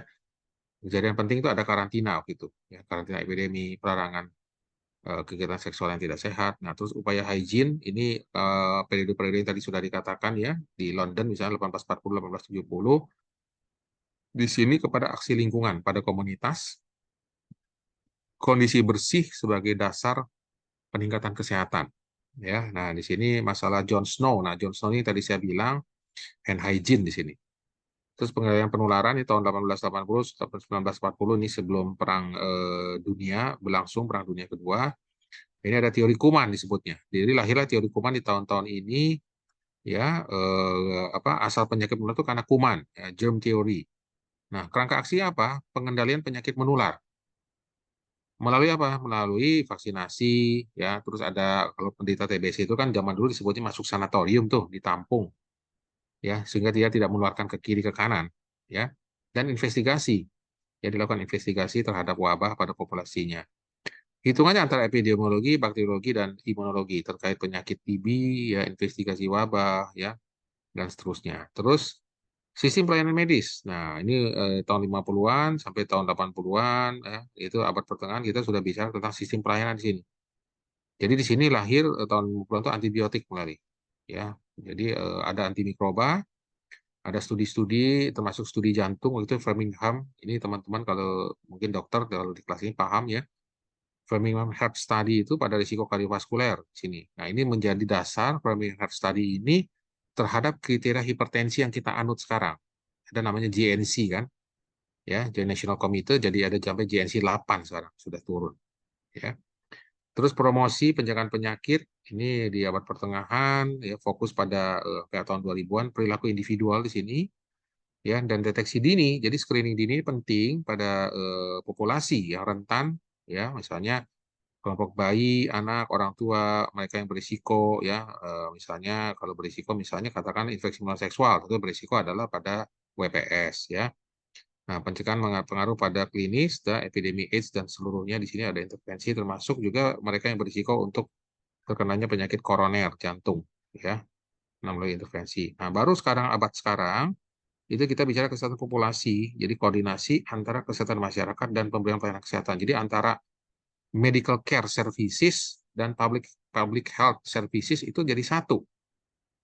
Ya, nah inilah jadi pengobatan tim kesehatan masyarakat berdasarkan evidence base ada tergabung juga di sini tim medisnya. Dan disinilah kita sering kenal istilah medical error, ya, antibiotik resisten, kolaborasi global, ya, antibiotik resisten itu karena penggunaan antibiotika yang tidak rasional sehingga orang menjadi resisten.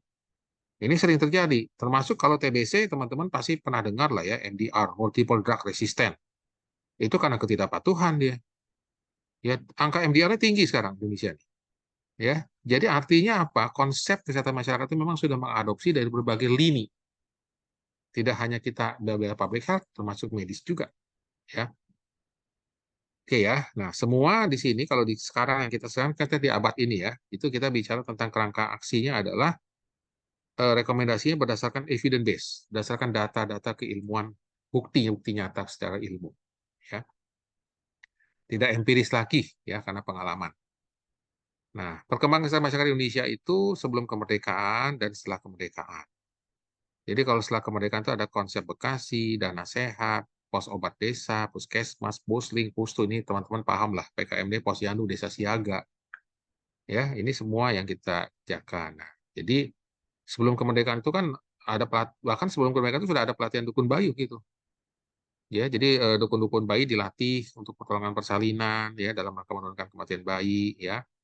Terus perbaikan sanitasi mulai dilakukan dalam rangka menurunkan angka kesehatan karena pernah terjadi suatu wabah besar untuk kolera yang angka kematian tinggi sekali di Indonesia. Ya, bahkan ada wabah pes tahun 22, pes dan kusta nih lepra, 1927 wabah kolera, 48 wabah cacar di Indonesia. Nah, disinilah mulai dilakukan pemberantasan penyakit. Walaupun waktu itu kita belum merdeka. Ya, tetapi pemerintah penjajah itu juga mulai memikirkan waktu itu. ya.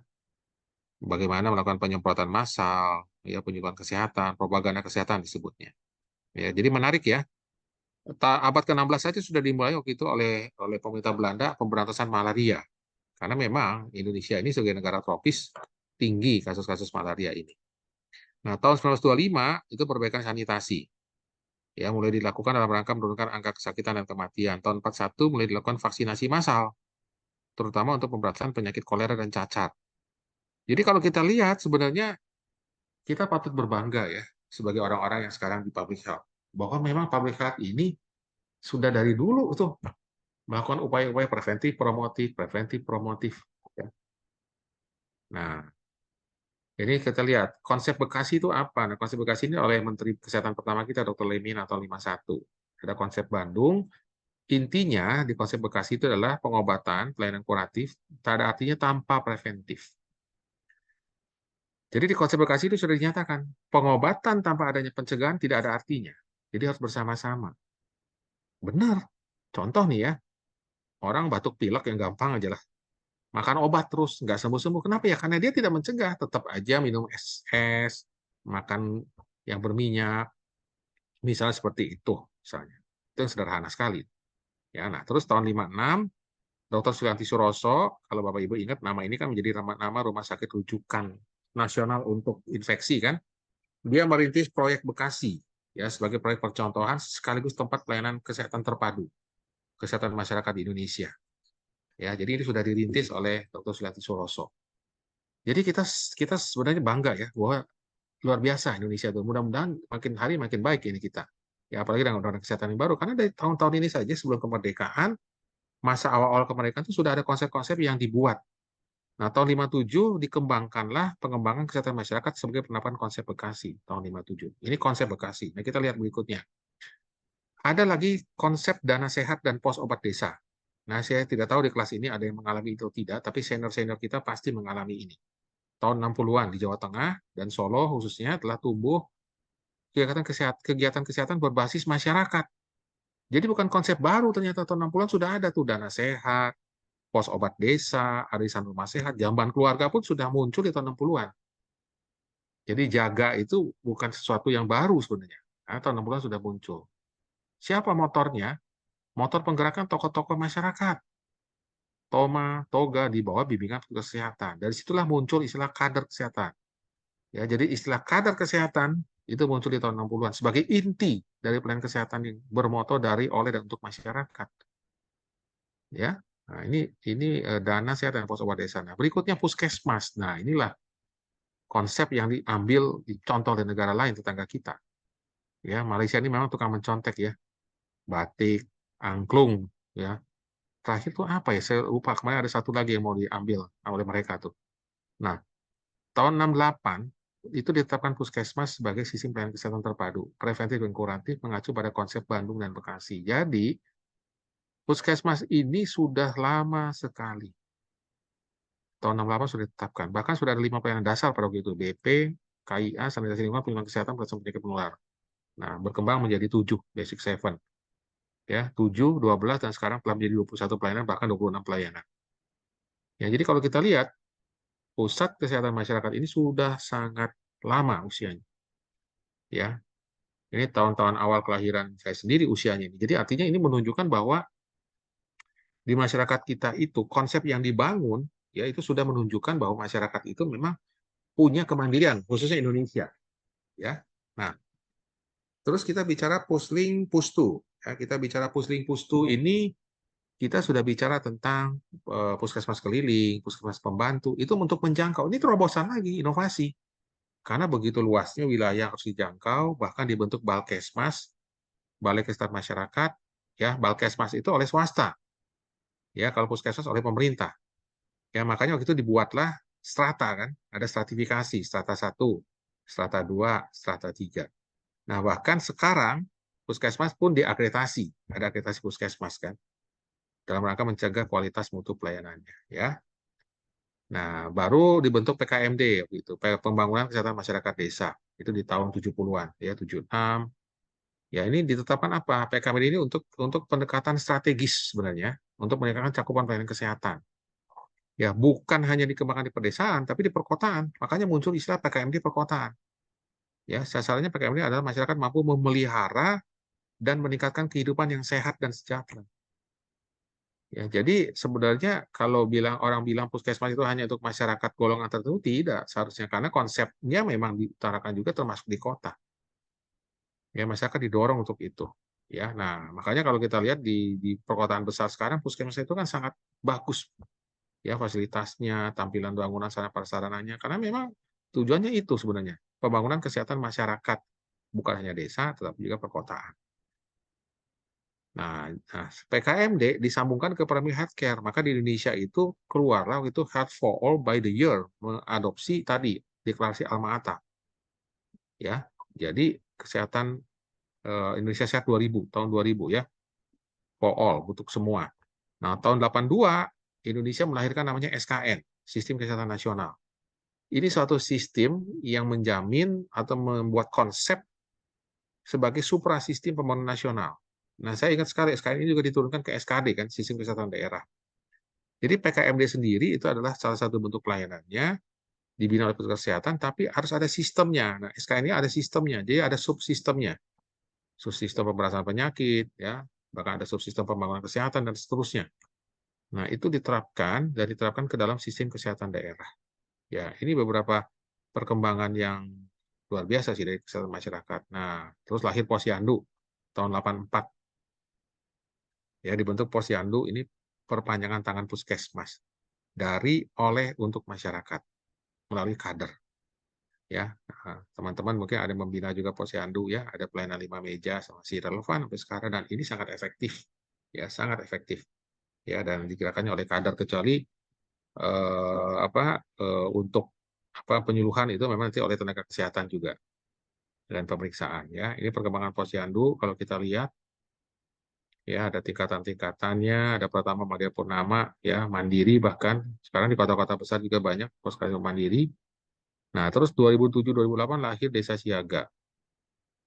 Nah, konsep ini masih ada sekarang.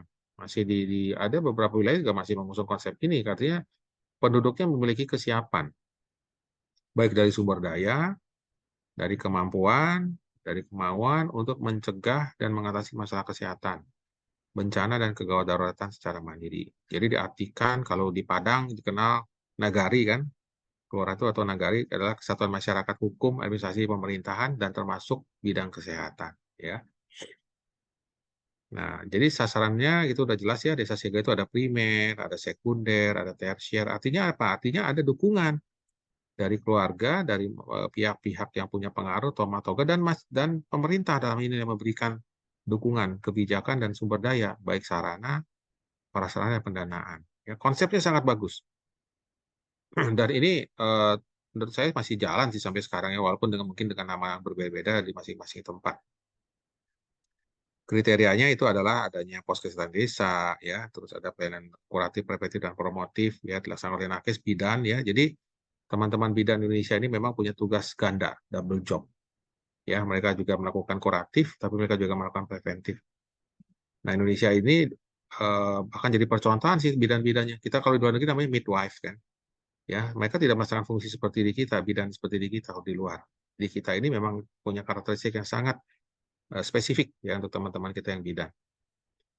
Nah, oke lah, ini sejarah pendidikan ya, ini saya lewat saja, tapi saya ingin mengatakan teman-teman ya, teman-teman kita punya organisasi profesi. Ya, ini ada Ikatan Ahli Kesehatan Masyarakat Indonesia, ini wadahnya kita, ya, ada asosiasi juga. Kalau pendidikannya di sini AIPTKMI, Asosiasi Ilmu Pendidikan Tinggi, Asosiasi Ilmu Pendidikan Tinggi Kesehatan Masyarakat Indonesia. Tapi kalau profesinya kita nyatu di sini, YAKMI. Ya, ini nyatunya di sini kita semua ya. Jadi lintas disiplin tuh, ada dokternya, ada SKM-nya, ya ada tenaga gizi, semua masuk di situ yang concern terhadap kesehatan masyarakat. Ya. Oke, ini saya lewat saja, ini perkembangan sekolah dokteran ya, ada kedokteran FKUI dan seterusnya. Nah, jadi bahkan sebenarnya pertama Fakultas Kesehatan Masyarakat Indonesia itu ya di UI tahun 65 itu sudah berdiri ya, FKM UI pertama di Indonesia ya. Tolong yang bocor ditutup ya, ini mengganggu ya. Siapa yang bocor itu ya? Bapak? Siapa ya? Pak Muhammad mungkin ya? Tolong di mute ya Pak.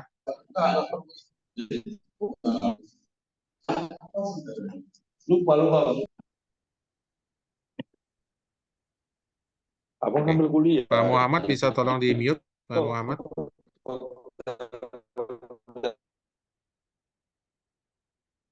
Oke, makasih. Nah, ya, jadi perkembangan ilmu kesehatan di masyarakat Indonesia, ya, ini sebagai summary ya, kita akan bicara ini sebenarnya teman-teman. Jadi kita bicara tentang administrasi dan kebijakan kesehatan. Nah, ini yang salah satu peminatan yang nanti kita ada di S2 kita, ya, administrasi dan kebijakan kesehatan. Terus kita bicara tentang biostatistik dan kependudukan. Bilang kemarin juga. Ya. Kita bicara juga tentang satu saklar. Pak Muhammad bisa tolong ditutup ya Pak? Itu masang internet. Ada temannya yang bisa tolong beritahu nggak nih? Kita harus belajar toleran ya terhadap kelas ya. Ini Bapak kalau buka ini jadi mengganggu Pak. Tolong di mute. Ya, terima kasih Pak Muhammad. Jadi kita bicara tentang administrasi kebijakan kesehatan, ya itu salah satu peminatan yang ada di kita nanti ya di program S2 kita supaya kita paham. Tadi sudah diutarakan dari awal ya sampai menjelang kita akhir ini bahwa itu dasarnya juga basicnya ya health administration namanya. Terutama public, jadi public health administration. Nah, terus ada biostatistik, ada kesehatan lingkungan, ada pendidikan kesehatan ilmu perilaku ya, PKIP namanya, ada epidemiologi, kemudian berkembang terus. Nah, sekarang ada kesehatan keselamatan kerja, ada gizi masyarakat, bahkan ada administrasi rumah sakit. Itu semua berkembang, bahkan sampai di level S1-nya. Ya, nah, ada lintas disiplin. Nah, lintas disiplin ini misalnya kesehatan reproduksi. Nah, kesehatan reproduksi ini lintas disiplin. Ya, jadi teman-teman ini semua garapannya. Nah, saya cuma ingin mengutarakan kepada teman-teman, walaupun kita saat ini di S2 kita masih hanya ada di 3 peminatan ya, tetapi nanti di dalam topik-topik kita, konten penelitian kita, itu bisa saling bersinggungan, berlintasan. Ya, contoh ya, misalnya kalau nanti ada peminatannya di perilaku misalnya ya, di promosi kesehatan misalnya.